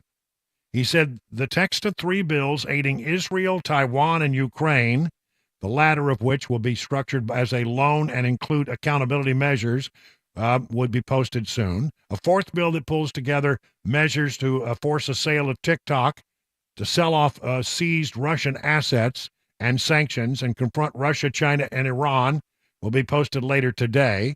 Those four bills will be moved together procedurally, while another bill with core components of Republicans' Trump-era border policy will be introduced separately. So, again, Johnson's first hurdle will be to get the vote to advance the bills to the floor, because they currently don't have the GOP votes to pass it alone. He's got, here's the thing. It's maddening, really, honestly. Republicans control the House with, I think right now it's a 2-vote, but it's about to go down to a 1-vote margin. I mean, he can't lose, and he's got this stupid rule in place where any one member can call for a vacation of the chair. And, unless Democrats came to his rescue, Mike Johnson would not survive that motion to vacate if it were held today, it seems to me. I don't know. To me, it's an impossible situation for Johnson to be in. He doesn't control but one body. The Senate's controlled by Democrats. The White House controlled by Democrats. And yeah, I don't like some of the things he's done, but I mean, you cannot operate as Speaker of the House if one person who disagrees with anything that you do can get their nose out of joint and call for a motion to vacate the chair. That rule, really, I blame that on McCarthy. McCarthy wanted to be Speaker so bad. He was so desperate to become Speaker that he agreed to that rule, and the rule remains in place today. That one vote to vacate the chair rule has been a problem, and again, there's no way you're going to satisfy everybody. I have some problems personally with some of the things the Speaker has done. I don't like some of the things that he's done. I like a lot some of the things he's done, but it's a mixed bag. But, this is chaos, and we look chaotic and look dumb. I'm not sure at this point that anybody would want to be Speaker if they vacated the chair. If they kicked him out, I don't think anybody would want to be the Speaker. McCarthy's down, in a few months. Johnson's been there about 6, and he looks like he may be on the way out. Who would want the job? There's no percentage in it, I'll tell you that for sure. Because the chances are you're not going to survive no matter how adept you are at politics. So that's going on. By the way, a lot of that information I gave you came from an Axios story. I think they did a pretty good job on that. Speaker Johnson rolls out text for the foreign aid package despite conservative outcry. There we go. Let's see what else. Yeah, here's another version of the story from the Wall Street Journal. Mike Johnson defies GOP critics setting up Ukraine and Israel rate showdown. Said Wednesday he would plunge ahead with a high-stakes vote to move along stalled funding for Ukraine, Israel, and other overseas allies. The part of the problem here, though, is for most Americans, the thing that really rankles them about this policy, do Americans support providing aid to Israel? I think probably most Americans do. Of course, there's a very loud group of voters out there right now who do not, but I think the majority of Americans would support continuing to be behind our strongest ally in the region, Israel. Ukraine, it's an open question. I think it could go through. It might not go through. But the bottom line is, there's a real thing that irritates people, and that's that we're spending money overseas while we got a problem on our own southern border that we're not addressing. And it's maddening to people, and that's part of the problem. That's what really angers people. So we'll see what happens, and let's see if he passes. If they pass, there's still a question as to what happens over in the Senate. This is gridlock, folks. This is what you get with gridlock. Republicans control the House, barely, and the Senate is controlled by Democrats, barely, and it's really, really gridlock. So welcome. That's what happens when you give people, that kind of outcome. The American people have voted for gridlock, and this is what it looks like. 20 minutes now past the hour of 5 o'clock on Super Talk 99.7.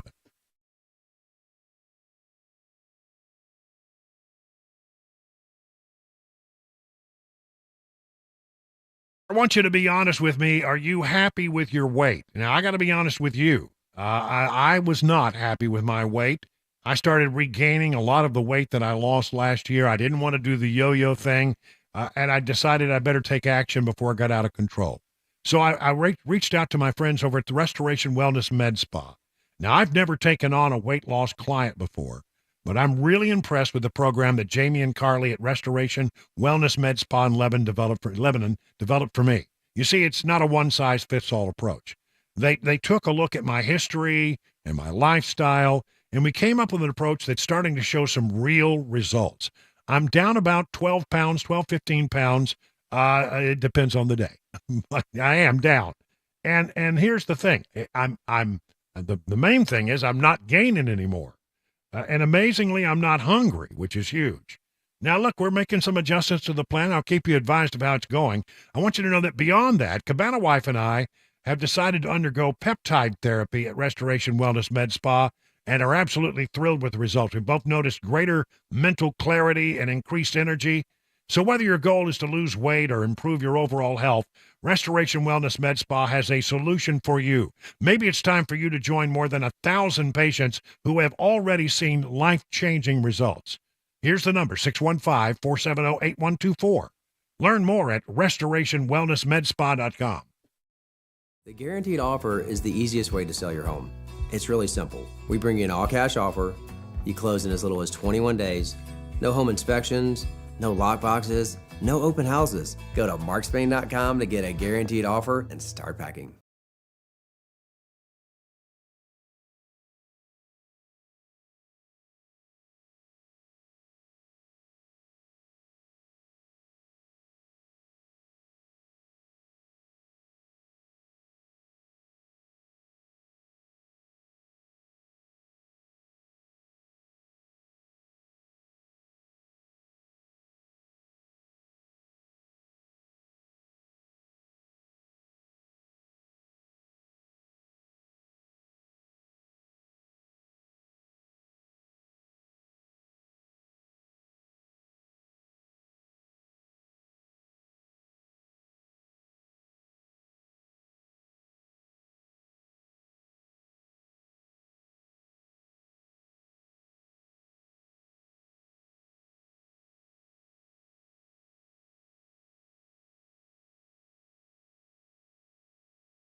Articles of impeachment dismissed against Homeland Security Secretary Alejandro Mayorkas, an Amazon delivery driver stabbing another man. And we're taking a look at what's happening between Israel and Iran right now. Those stories, 5:30 Super Talk, 99.7 WTN.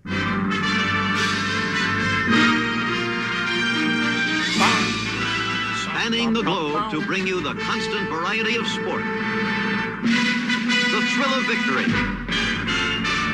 and the agony of defeat. That's right. It's time for Mac Morey's wide, weird, wacky, just wonderful world of sports. As many W's as we can apply to it.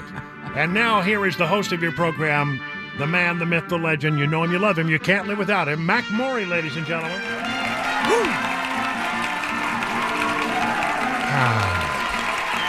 There it is, some sports. Let's get to it. We've got a lot to cover today.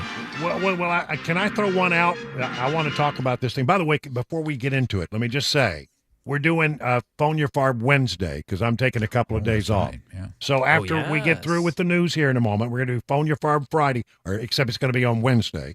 And so you might want to get your thoughts together.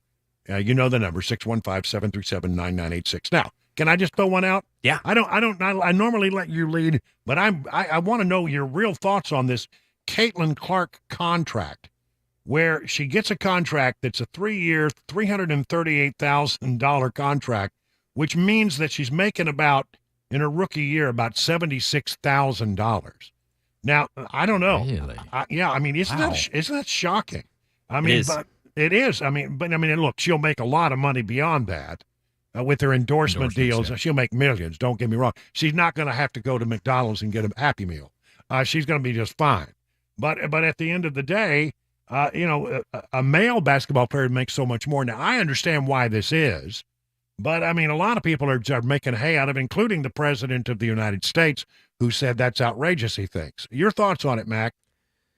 Yeah, it is outrageous. This is what players' unions are for, though, and this is why they need to read CBAs and read agreements. These WNBA players signed an agreement with the league back in 2020 that, set caps and set paying players at a disadvantage for the players. Whereas you look at the NBA, the players are in power. They really get to decide when they want to leave. They'll make as much money as they want. But isn't there a reason for that? And the reason being, that in the NBA, they can fill arenas. They can bring eyeballs to TV sets.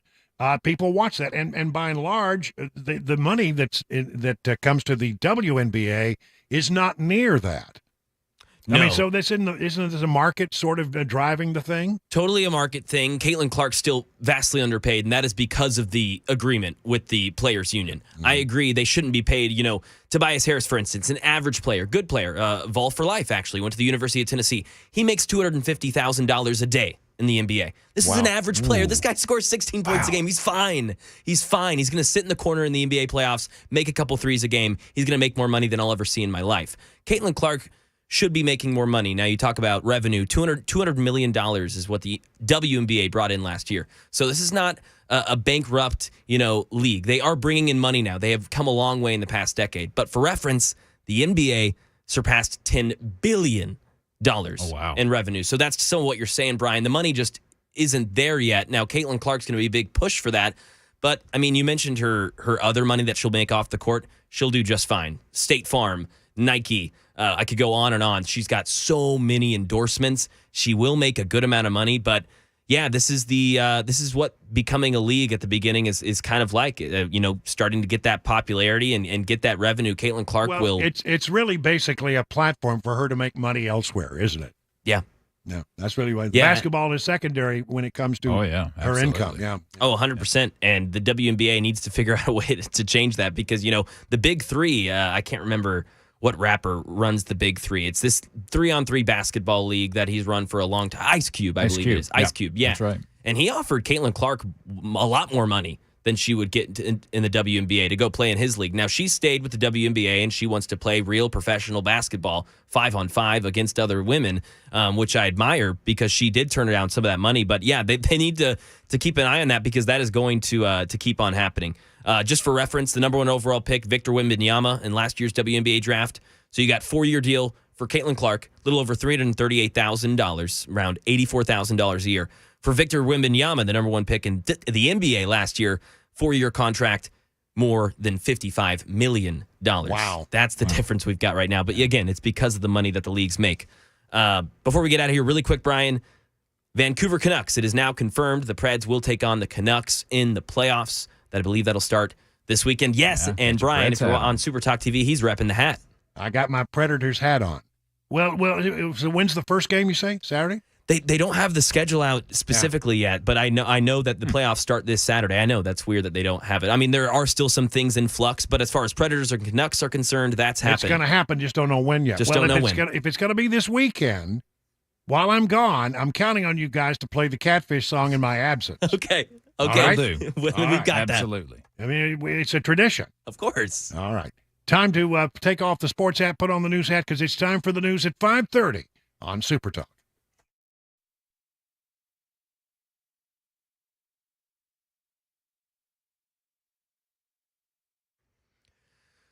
.531, I'm Mac Maury with your top stories. 80 degrees right now in Nashville, and we've got rain and storms expected tomorrow night. Should stay dry here tonight. Latest traffic report and a weather forecast in 5 minutes. Senate Democrats voted quickly today to dismiss articles of impeachment against Homeland Security Secretary Alejandro Mayorkas. Republicans are fuming, saying Democrats should at least have allowed for a trial in the Senate. After the vote, House Speaker Mike Johnson criticized Senate Democrats for moving quickly. The idea that the Senate and under Chuck Schumer's leadership voted on party lines to not even allow the American people to evaluate the evidence is shameful. I think it's a violation of their constitutional responsibility. And I think there'll be a reckoning for all this in the election cycle in the fall. I really do.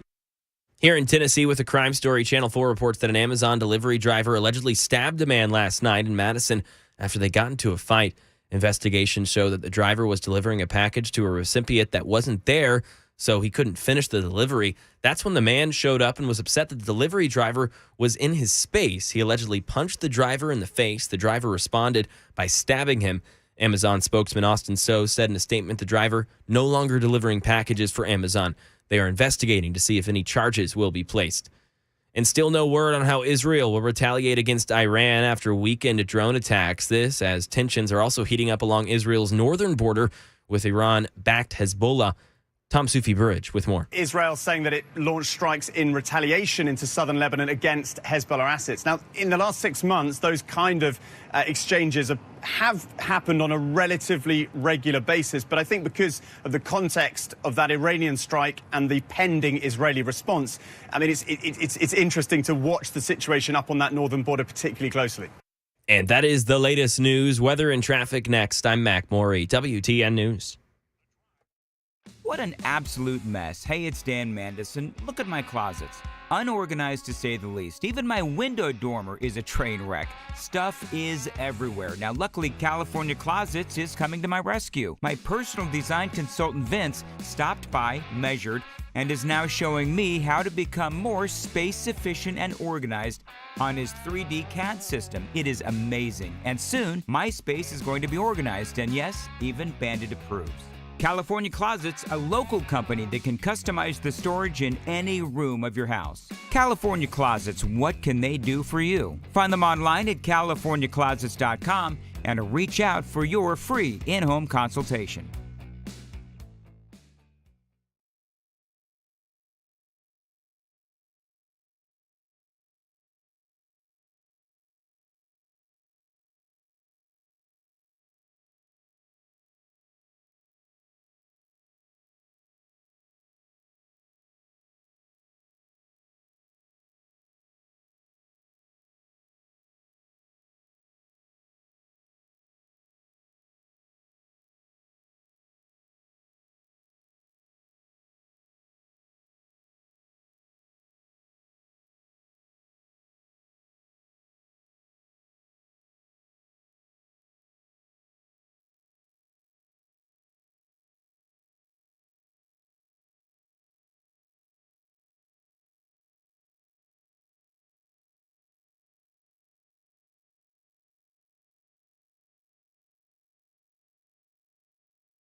It is 38 minutes now past the hour of 5 o'clock. I'm Brian Wilson. You're listening to The Drive on Super Talk 99.7.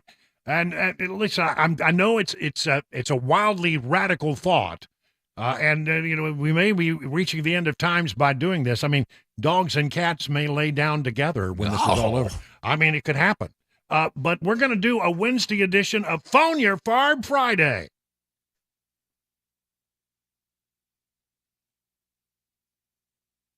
Yeah, what's on your mind? 615-737-9986. You got a bee in your bonnet. You got a burr in your saddle. You got a bug in a place where really, I hope you never, ever really do have a bug. Just get on your phone and step up on our 100,000-watt soapbox and express yourself within boundaries. It is a family show. I mean, again, I know it's Wednesday, but I'm going to take a couple of days off, and I like having these conversations, so get busy, folks. You got something on your mind? You got something you want to take umbrage with? You got a piece that you want to get off your chest? Well, this is the time. 615-737-9986. And again, if you're calling and you're listening on the stream, that won't work. You got to listen on the phone if you call in, okay? Not on the stream. Listen on the phone. Let's go to Don in Murfreesboro and start out with him. Hello, Don. You're on with Brian on The Drive. Hey. You're on Super Talk. Hey, Brian, thanks for taking my call. I'll tell you, this just makes me sick to my stomach when I see that video of that high school student slapping that teacher. Yeah. And I'm going to tell you what I think, and then I'm going to get your point of view on it. You know, to me, if that would have been a white student and a black teacher, it would be a hate crime, and they'd be charged with felonies, and they'd be locked up.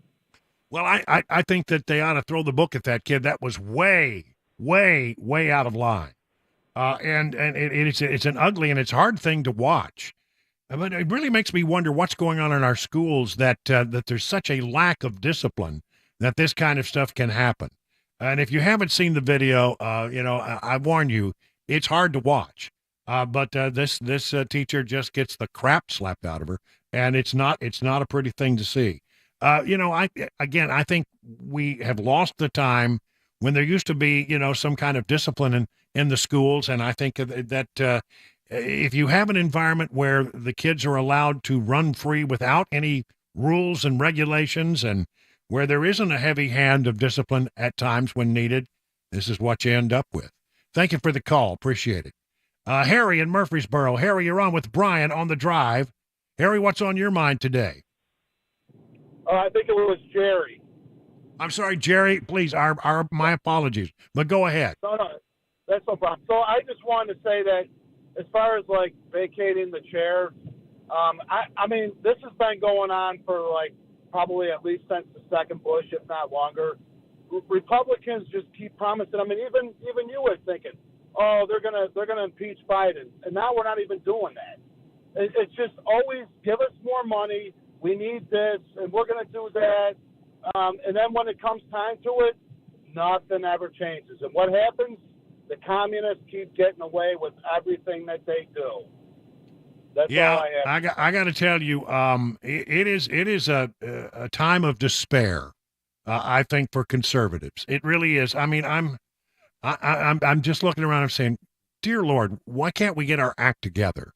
And again, I think maybe, the only way that we have any chance of setting things right is if we can elect good, solid conservatives, and then elect them to control all the three bodies. I think that's the only way we're going to be able to turn things around. But then, this has happened before where Republicans did control the House, did control the Senate, did control the White House, and they just squandered the opportunities, in my estimation. So I'm really hoping that that voters can convince the people who are running for elected office that the status quo is not going to be acceptable, that we need something more than the status quo going forward. But it is disheartening to watch. I'll have to admit with you, even me, sunshine Brian, I'm very disheartened. I really am. I just shake my head in amazement. A guy calls himself Cheeseburger is calling in from Wayne County. So Cheeseburger, what's on your mind?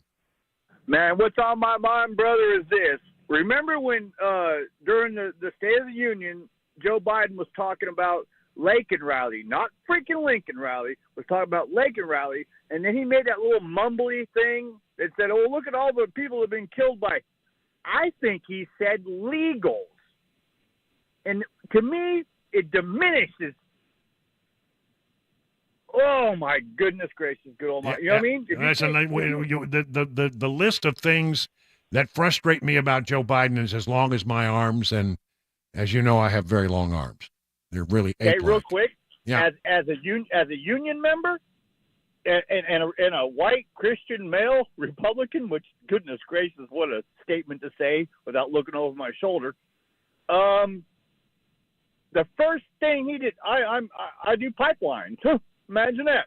Yeah. The first thing he did was cancel the Keystone Pipeline, which would have got that sludge down to New Orleans. Okay, that's all, brother. And I'm sorry, man. It's 5,000 jobs day one. Gone. All right. Thank you, Cheeseburger. Appreciate it. Let's move on here. James in Nashville. James, hello. You're on with Brian on the drive. Hi, Brian. How are you? I'm well. What's up, buddy? When you're talking about the bill that's going through the General Assembly for firearms with teachers and so forth, yeah, you keep mentioning that it's 80 hours of training. Yes, and thank you for bringing that up. I did misspeak. It's 40 hours. Okay, I was going to say I thought it was 40 hours, but I wanted to find out what your source was. So no, you're correct, and I just had a mental fart there. That's all I can tell you. Sometimes it happens. No, it's 40 hours. But you had it a couple times, so that was ingrained. That anyway. Thank you for the correction. And I listen, I always appreciate it when people point things out. You know, sometimes I'm juggling so much news and information here that sometimes numbers get transposed, and I apologize for that. But, you know, still the thing about it is 40 hours is a lot of hours to go to classroom. I mean, to get the concealed carry option, if you want to do that, if you want to volunteer for it, 40 hours of instruction, and you got to go through a psychological evaluation. You got to go through a background check. You got to get people to sign off on it. You know, there's so many hoops to jump through. I bet we're only talking about maybe 10 or 12 people in the entire state who would be interested in doing that. And I think that would be in places, mostly really rural areas. So I think there's a lot of misunderstanding about that particular bill. And by the way, any one of the three people that you got to get to sign off can veto it. I mean, you got a principal, you got a superintendent, and you got a law enforcement official. The highest ranking in that particular area might be a police chief, might be a sheriff, have all got to sign off on it. So, you know, if you know, there's a lot of hoops you got to jump through to make that work. And I think it could be valuable for some rural areas, but people are really overreacting to that because they don't really understand what the bill calls for. Let's go to Lindsay in Pleasant Shade. Same topic. What's your take on it, Lindsay?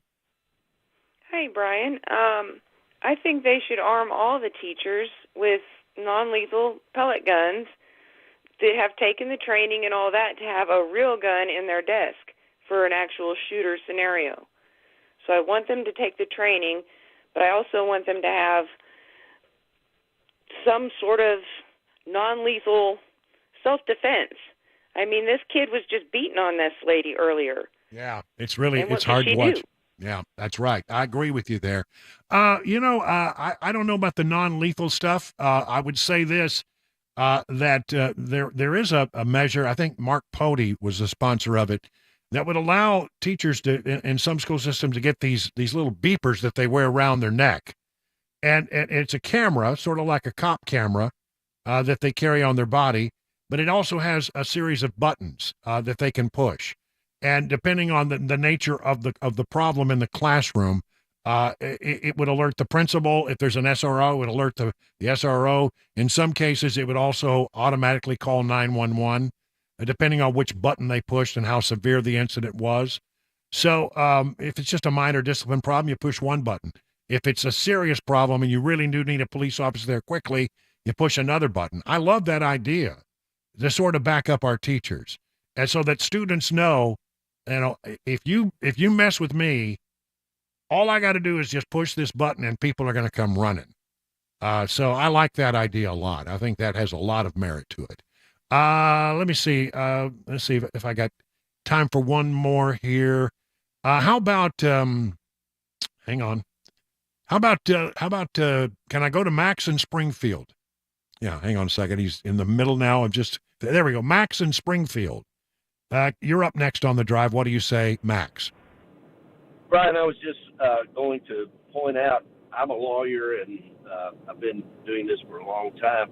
If they pass the bill and if the principal in a liberal venue says that a person who's gone through all of this training has been approved by the local law enforcement person, but the principal, for political reasons or whatever, says, no, you can't carry the gun, under the provisions of the law. Right. If the principal denies that and a tragedy happens, I would think that the principal would have significant legal exposure to the victims of someone who were not protected because the principal said, no, the teacher can't have a firearm. That's just a thought I wanted to throw out for those principals who may be thinking, I don't care if it passes or not, I'm not going to let somebody in my school have the gun. That's an interesting thought. I hadn't gone through that line of thinking. An interesting point. I think that honestly, if it were to pass, we're talking about maybe just a handful of people in very rural areas where they don't have anything.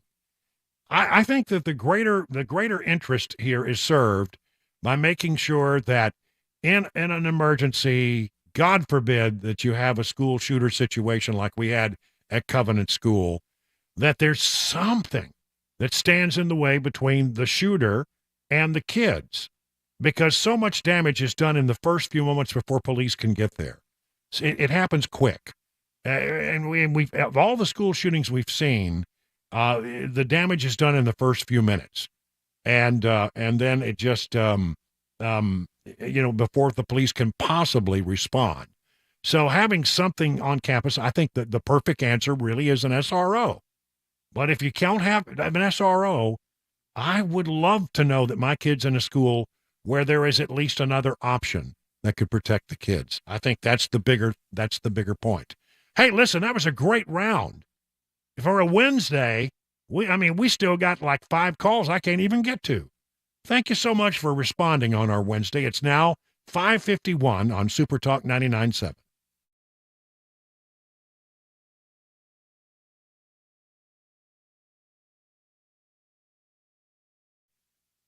The chairman of the Federal Reserve has said that we're on an unsustainable fiscal path. We are never going to pay off that $34 trillion debt anytime soon. And so the government will just print more money and pay the interest on the debt, and the dollar gets weaker and weaker and weaker. Why don't you think about saving with gold or other precious metals? Maybe you've thought about adding gold or precious metals to your portfolio, but you feel like you don't have the knowledge you need to make a smart decision.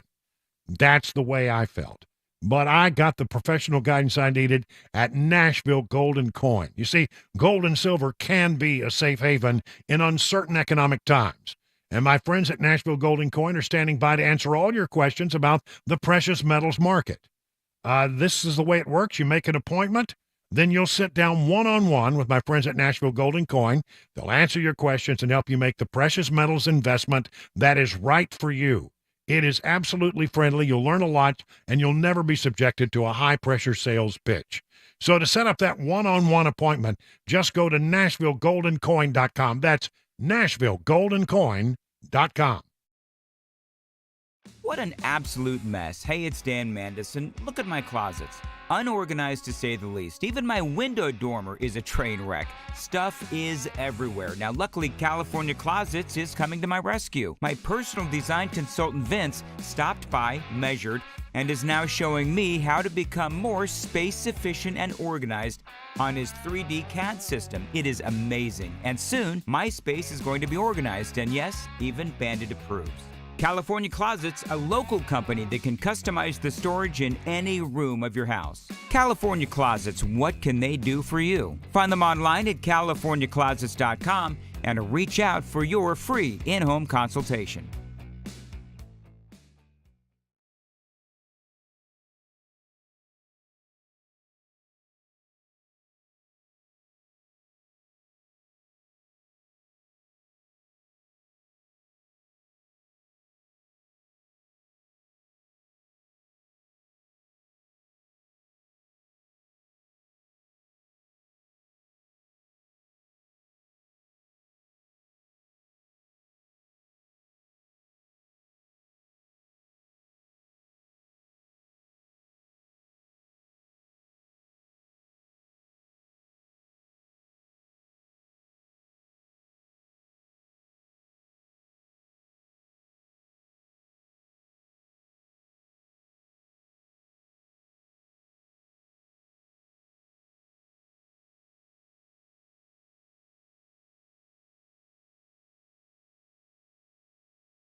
The guaranteed offer is the easiest way to sell your home. It's really simple. We bring you an all-cash offer. You close in as little as 21 days. No home inspections, no lock boxes, no open houses. Go to markspain.com to get a guaranteed offer and start packing.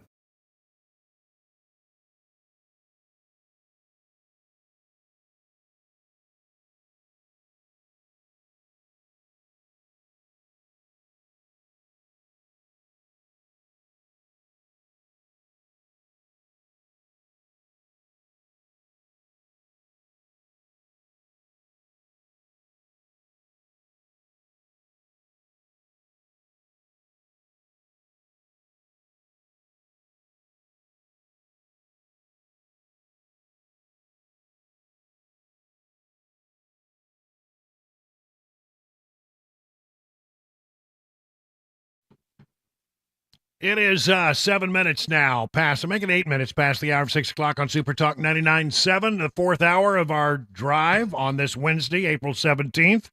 I'm Brian Wilson. And listen, if you missed our interview earlier in the show, at the top of the show, with Senator Jack Johnson, where he talked about where things are with regard to the school voucher bill and this bill with regard to arming teachers in the classroom, we're going to replay it for you here after the news at the bottom of the hour. It was a pretty wide-ranging and I think a very meaty interview. When I say meaty, it got a lot of news in it. It was meaty. Does that make sense? Sure. Meaty. Yeah, okay. So we are going to do that. In the meantime, I got a bunch of just sort of, I'm going to be all over the place here. There's not going to be any thought links to this. Now, I'm not going to make you squish because, Oh, all right. I'm not going to make you do that, but I mean, I'm going to be sort of wending my way through a lot of different topics here for the next, 12 or so minutes. First of all, this story just boggles my mind. And it's an interesting story that I found today. And I honestly, I can't find the source. When I print these out, there's usually the source is part of it. I can't say where I found it. Sorry, I don't know. But it's written by a guy named Oyen Adeyoyan. What a weird name. But here's the thing. Americans apparently throw away $68 million in coins every year. $68 million thrown away. Coins are as good as junk for many Americans. Buses, laundromats, toll booths, parking meters now take credit and debit cards and mobile payments. Using any form of physical currency has become more of an annoyance, but change is often more trouble than it's worth to carry around. The U.S. quarter had roughly the buying power it had in 1980 that a dollar has today. Isn't that sad? It's true. And the thing is, though, if you lost a $100 bill, you'd look for it. If you lost a $20 bill, you'd look for it. But if you lose change, are you really going to bother anymore? That's sort of the larger point. But if 68 million, where do they end up? Well, they end up in your couch. They end up you go through the line at the TSA, right? And you put all your change, you have to take all your metal out of your pocket. A lot of people just forget to pick up the money, the change. And so they ended up with, I think, a lot of it, millions of it every year. I read a story here earlier in this. It talked about a company that takes their trash, the trash that you and I throw away and goes to the landfill. But in a lot of places, they process it and take out all the metal, right? Well, some of the metal that they're taking out of the trash now is coins that survive the process, that don't get chewed up. And this company that does this said that they are finding about $1 million worth of coins a year that's going into their top line. They're making money by finding money in the trash. They said of the roughly $10 million worth of coins that ReWorld has recovered, about $4 million of it is too damaged to use. So I don't know what happens to that. But that means they got, what, $6 million that were usable and could be there. Now, what do you do with your extra change, Chris? I mean, because I've gotten to the point where I don't like to mess with a lot of change. I don't want to carry it in my pocket. Yeah. And so at the end of the day, if I end up with any change, I generally throw it into like a bucket that I have in my bedroom. And then when it gets to be a lot of it, I go down to the Coinstar and I at the grocery store and I cash it in. And sometimes if I got half a bucket, it's usually $600-700 worth of change.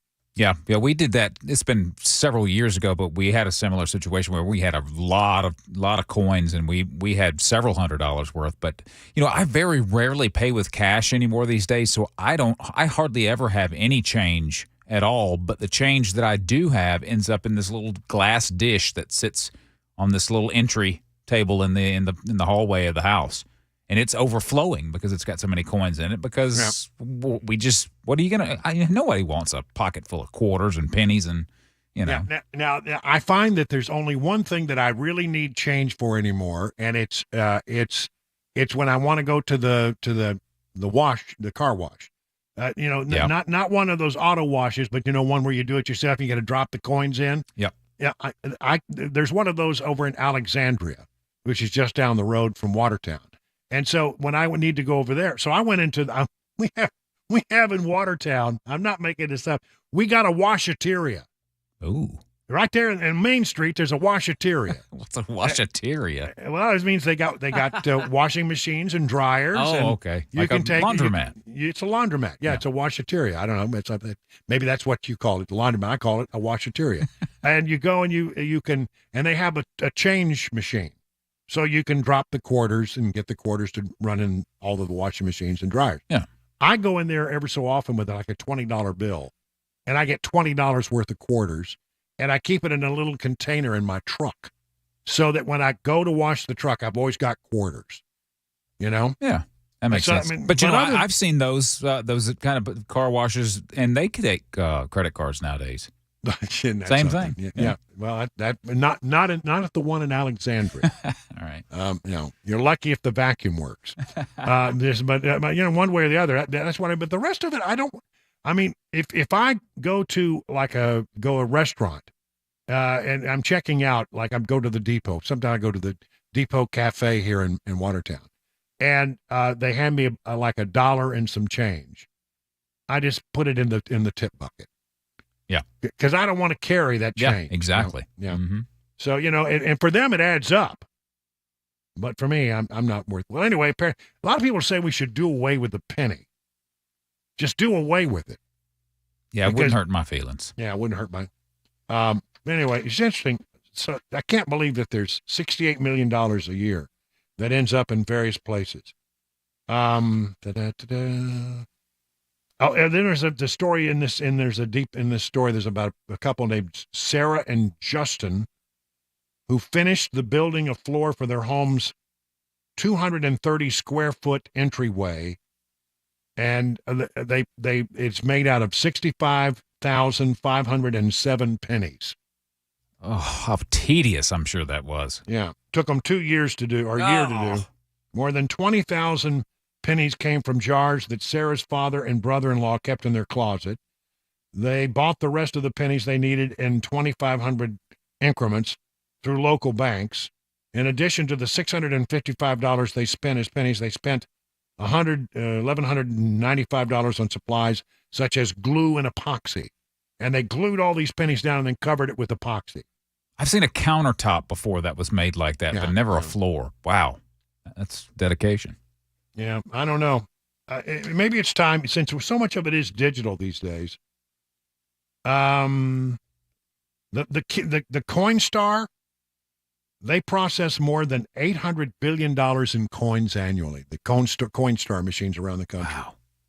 Yeah, that's what I do. So when it's when I've got a guitar that I want to buy. How much money I got in a change bucket? I better go down to the Coinstar and find out.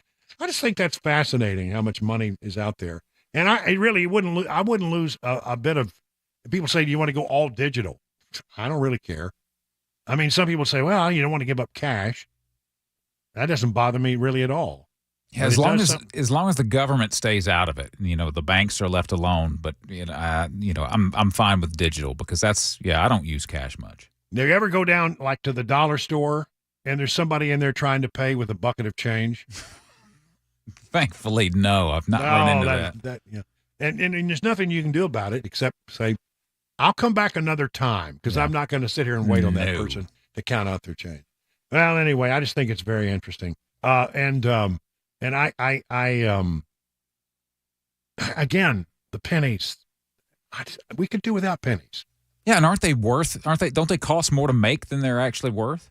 I think the metal in it's worth more than a penny. The mint pays more to make pennies than the pennies are actually worth. Nah, just get rid of them. And I think it's also true for nickels. Wow. Nickels cost more than they're worth.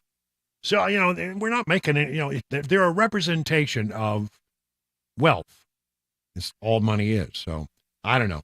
Maybe it's time that we just go to I know there are people out there freak out when I say this, but maybe an all digital, thing is not the worst thing. I do believe, however, in this. I do believe, and I don't think many people do this, and they should.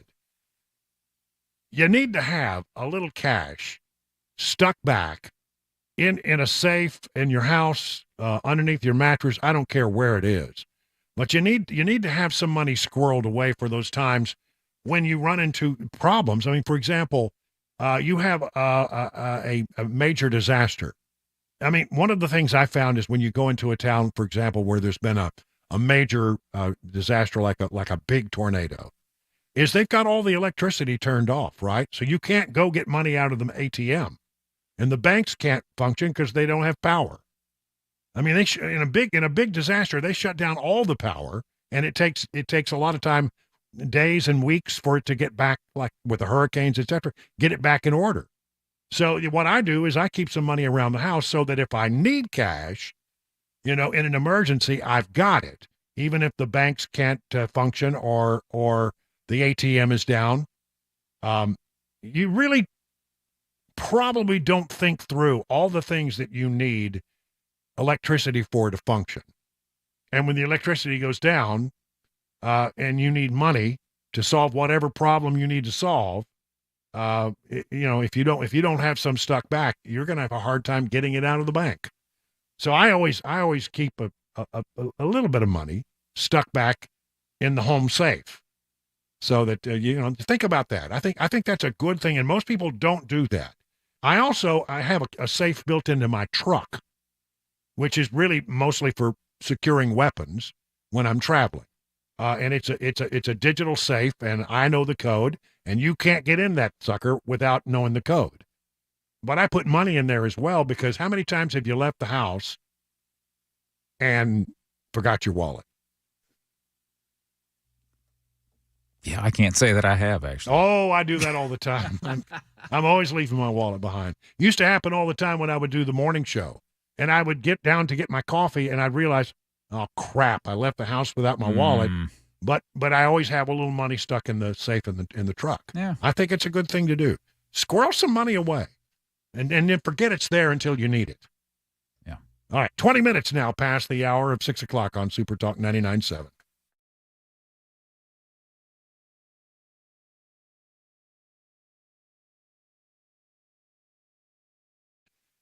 If you've been in this area for a while, you know what a big deal this is. It's coming soon in 3 incredible days, April 26th, 27th, 28th.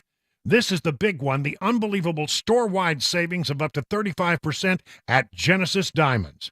Rings, earrings, bands, bracelets, pendants, thousands of engagement ring settings, natural and lab-grown diamonds. Special pricing across the board with 0% financing as well. This is when the staff at Genesis knows they can break all the rules. Plus, world-class designers have flown in with all the new collections of fashion jewelry from New York and California. This is stuff you can't find anywhere else, and it will all be on sale. If you're getting engaged or have any special event coming up, you can't afford to miss this incredible buying opportunity. Don't miss the expanded selection and the extreme value pricing. People actually drive for hours to come in and be a part of this sale. Mark your calendar, April 26th, 27th, and 28th, exclusively at Genesis Diamonds and Luxury Pre-Owned Rolexes. 2 locations, Green Hills and Cool Springs. See store for details. The guaranteed offer is the easiest way to sell your home. It's really simple. We bring you an all-cash offer. You close in as little as 21 days. No home inspections, no lock boxes, no open houses. Go to markspain.com to get a guaranteed offer and start packing.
It's 25 minutes now past the hour of 6 o'clock on Super Talk 99.7. A couple of media stories that I thought were interesting.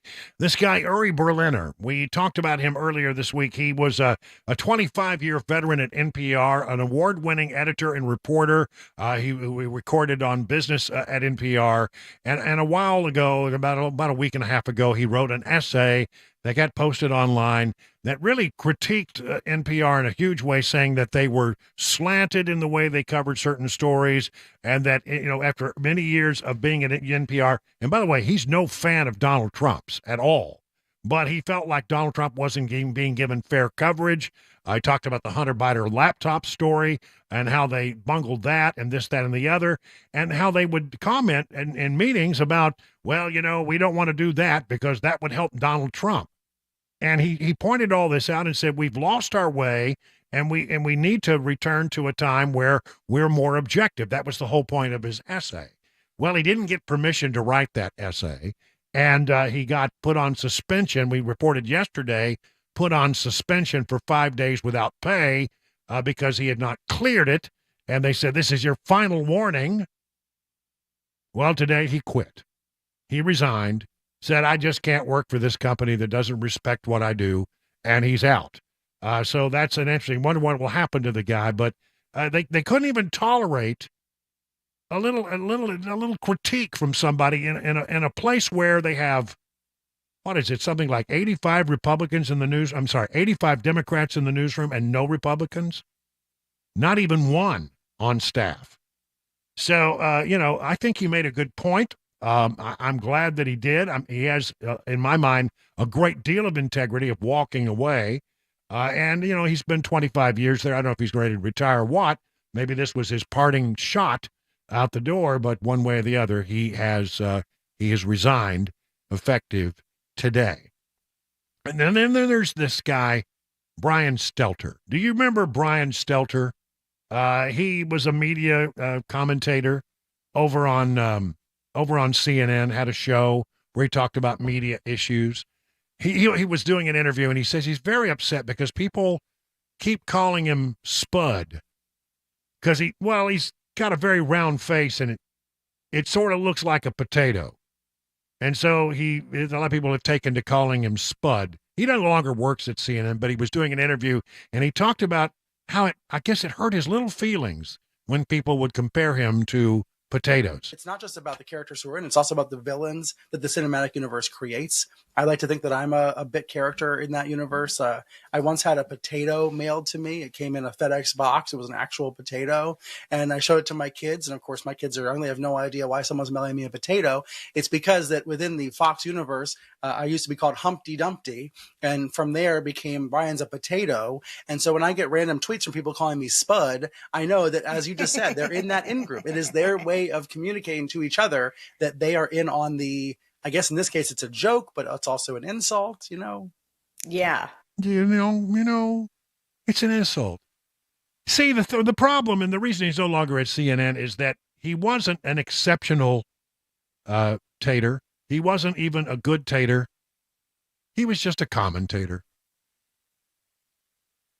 Okay, that's the best I got. Let's call it time for the news at 6:28.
Grace Point Healthcare, it really is the standard for affordable, comprehensive, and convenient medicine. Those three words, affordable, comprehensive, and convenient. Think about those for a little bit.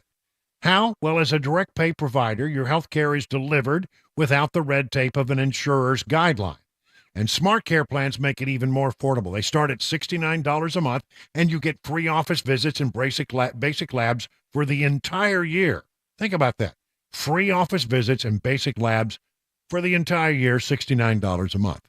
Grace Point identifies and treats the root cause of a condition, not just the symptoms, utilizing a comprehensive functional approach. And by seeing you the same day or the next day in most cases, you're treated at your convenience.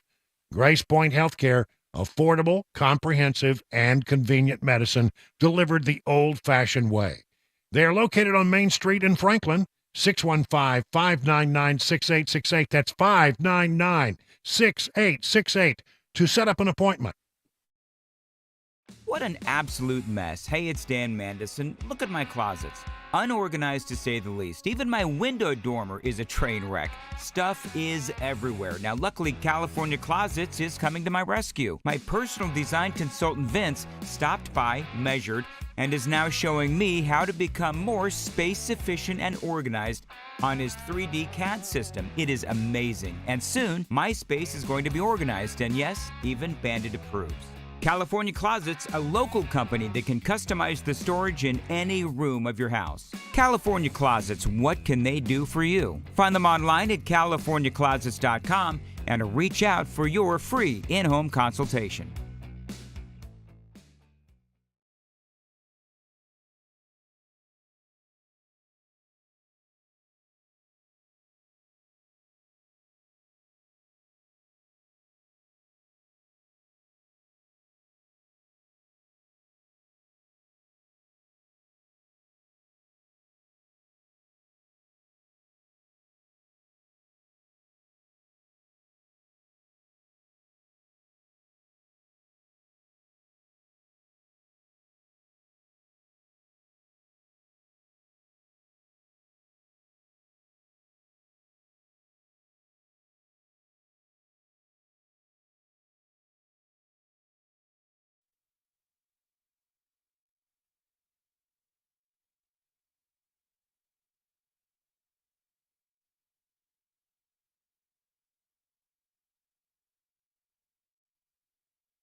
We'll call it 36 minutes now past the hour of 6 o'clock on Super Talk 99.7. Brian Wilson in the chair for just a few more minutes before we hand it over to Mark Levin at the top of the hour after the news. And Mark Levin will carry on through the evening. The state legislature is probably going to go out next week, what they call sine die. They're going to be done. They're going to go home. And we have a state legislature that doesn't meet year-round, and I love that. I think that's a great thing. But we're running out of time to take care of a couple of measures.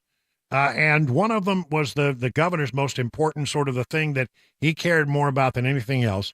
His key piece of legislation this year was school vouchers, so that vouchers could be available for, well, in the first year, not everybody, but for a great number of kids who are in schools that aren't working for them, to give them the option of trying something else, going to a private school.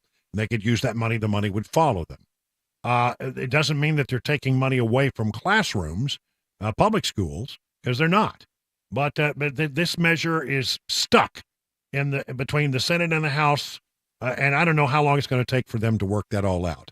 So in order to get to the bottom of it, we have Senator Jack Johnson nice enough to stop by earlier in the program to explain where that and other key pieces of legislation are before the state legislature goes out. There's been a lot of talk about a couple of these bills, and Jack Johnson goes into them in great detail. Here from earlier today, Senator Jack Johnson. This thing is likely not going to pass. What's going on?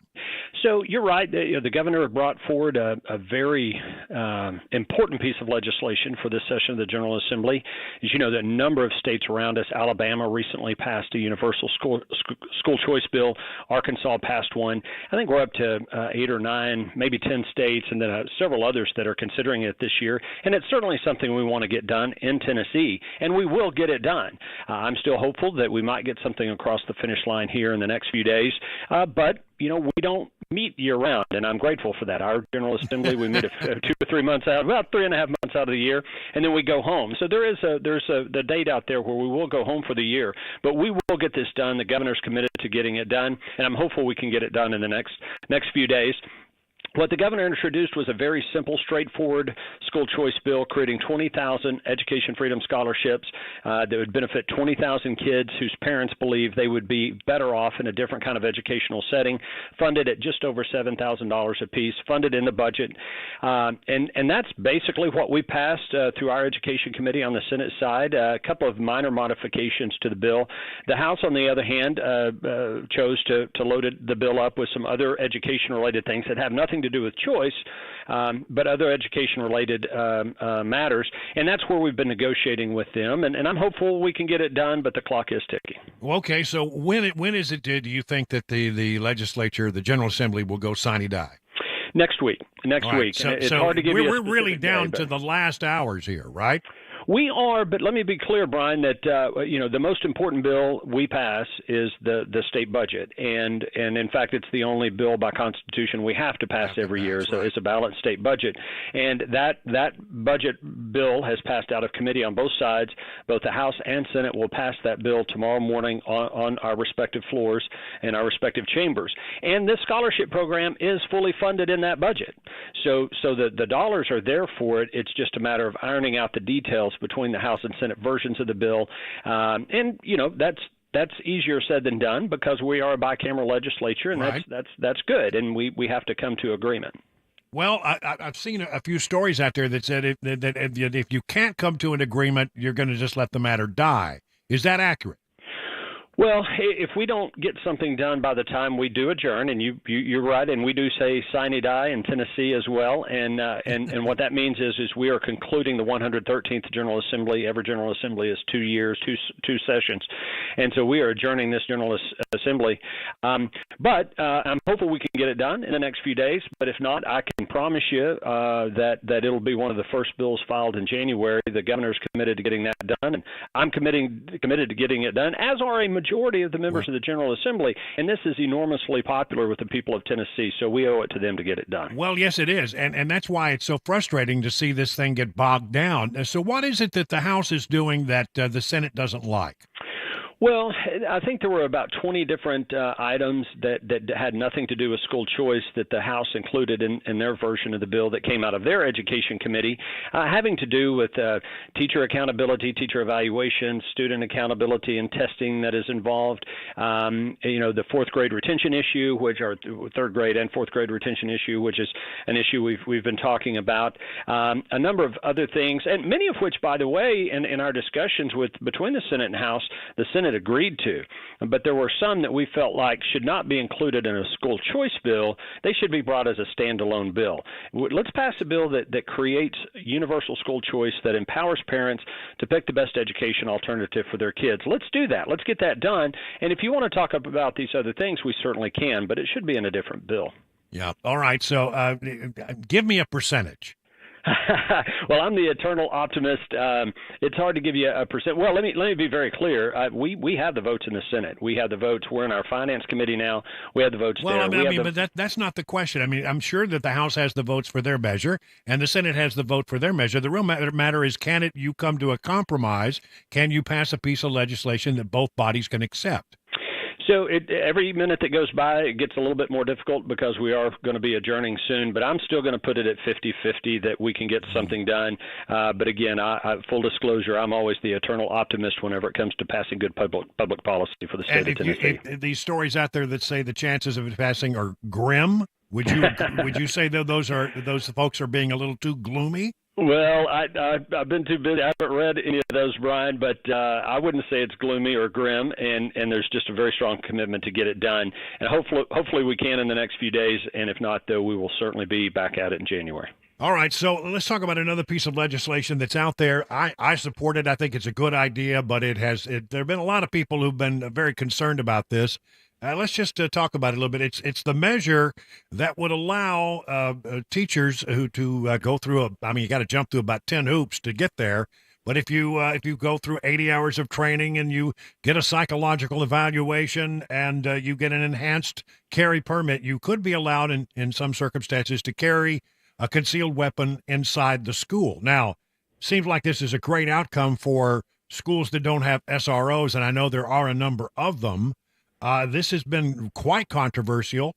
Am I correct? It's passed the Senate, and now the question is whether the House can get it off the table and get it passed before they go sine die? That is correct. We have passed it in the Senate, and the best way I like to use examples when appropriate. And let me give you a good example. Let's say you got a rural county out in West Tennessee, not heavily populated. I won't mention a specific county, but we have some smaller rural counties all over Tennessee. But let's just take one out in West Tennessee. There are times when that entire county might have 3 sheriff's deputies patrolling the entire county. I know. And even though we have appropriated money to put a school resource officer in every school, some schools and school districts are struggling to be able to find someone, to hire them, get them trained, get them in there and get in the system. And we have roughly now 500 schools in the state that have no school resource officer. So what this bill would allow is one of those districts. Let's say, Brian, that you're the principal of a school out there and your high school football coach is a former Navy SEAL or a former sheriff's deputy, had 20 years in law enforcement and decided to retire from that and become a football coach. Well, why would you deny that district the ability to have that individual who has significant firearms experience to be able to go through this training, go through the process, and be able to be armed in that school in order to protect those kids? Now, I agree. That's not necessarily that's what this bill allows. And in order for that to happen, there has to be agreement between the superintendent of the schools, the chief law enforcement officer of that county, usually the sheriff, and the principal of the school. All three have to agree that this is the appropriate thing to do. And then, and only then, can they allow someone to voluntarily go through this training in order to be armed on school to protect those kids at school. It's a very reasonable common sense. There are folks out there who think that this bill it means that, Miss Jones, who's a 60-year-old English teacher who's never fired a weapon, that we're going to go put a Colt 45 in her desk drawer and say, here, use this if something bad goes down. And that's ridiculous. That's not it. But there are people in our schools that either have some type of training or are willing to get that training and willing to do this in order to protect these kids. It's totally permissive. And again, there are enough checks and balances on this. It's really, really good public policy. You got to have a psychological evaluation. Yep. You have to go through 80 hours of training a year. So, there are so many hurdles. My sense of it, tell me if you think I'm wrong, and I'm glad to be wrong, but my sense of it is you're probably only talking about maybe 5, 10, at most 15 people in the entire state who would be interested in doing this. And it would be in areas where, you, as you say, you don't have an SRO or they're having a difficult time getting an SRO.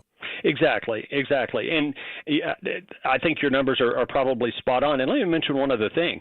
Many counties in Tennessee have a reserve sheriff's deputy program. And this is where citizens can go be a voluntary reserve deputy to go through training. The training that is associated with this program is very similar, if not identical, to what is required of a reserve sheriff's department to be a reserve sheriff's deputy. And we have those people all over the state, and they do a wonderful job. They help out our sheriff's departments. And so why wouldn't we have a similar program to help protect our kids in our schools? All right. So as you look at what has been accomplished so far, what do you think of the great accomplishments of this particular legislative session? Well, obviously, we continue to be the lowest tax state, the least indebted state in the nation. The budget that the House and the Senate are both contemplating puts another $100 million in our rainy day fund. That gets it up to over $2.1 billion in our state's reserve fund. Our pension plan is fully funded. We actually had reserves in our OPEB, that's other post-employment benefits fund, these are things that states like California, Illinois, New Jersey, New York are neglecting, and it's why they're in such dire financial straits. The most important, I said this earlier, the most important thing we do, Brian, is decide how to spend your tax dollars and make sure that's done efficiently. And so we continue to be the best fiscally managed state in the United States of America, and I'm very, very proud of that. And school scholarship, freedom scholarships aside, we continue to make great strides in making sure our public schools are the best they can be. You can support school choice and be very, very pro-public education. That's how I view myself. All three of my kids went to public schools. I believe in public schools, but also believe in school choice. So we've had a good conversation on that. I could go on. The Elvis Act, protecting our songwriters and our singers in Tennessee from AI. We've had a really, really good, productive legislative session, and I think people of Tennessee can be proud of the work we're doing up here. Going back just real quick to this teacher bill where somebody can go through the training and get a concealed carry permit and carry it in the classroom. You've had the Covenant parents come out very vocally against this. Yet these are the same parents who are blocking the information, trying to block in the courts the information that we need perhaps to make better policy about how we handle violence in the schools. Is that frustrating to you? Well, it is. And one other thing I will say about this, too, for all of our private schools across the state of Tennessee, they already have the legal right to do what we're proposing for public schools. Right. Private schools we've already given them legal authority that they can hire private security. They can do things to help whatever they deem is best for their students and their faculty and their teachers in those private schools. So it is frustrating to see, and we've heard some opposition from others in the private school community, and certainly respect their opinion, but this law already exists, and private schools all across the state are utilizing that to protect their kids. So, and relative to the information, I've supported that. You and I have talked about that previously. That information needs to be made available. We're very respectful and sensitive to the families that have concerns about that. I think there's the right way to do that, making necessary redactions. But ultimately, the people of Tennessee have a right to know what was going on in that very troubled individual's mind. That's Senator Jack Johnson from earlier today. I just want to make one correction. It is not 80 hours of training. It is 40 hours. I misspoke, and I regret the error, but it is only 40 hours. I'm hoping that the voucher measure actually can gain some traction. And in the last days of this legislature, that the House and Senate can come together and come up with a clean bill that both sides could perhaps sign on to. And if there are measures that the House has that the Senate doesn't want to include in this bill, well, let's take them up in the next session. Let's not let them die. Some of them are good ideas. But the ultimate thing is something needs to get accomplished so that parents and children have choices when the school district that they're going to simply is just not getting the job done. 50 minutes now past the hour.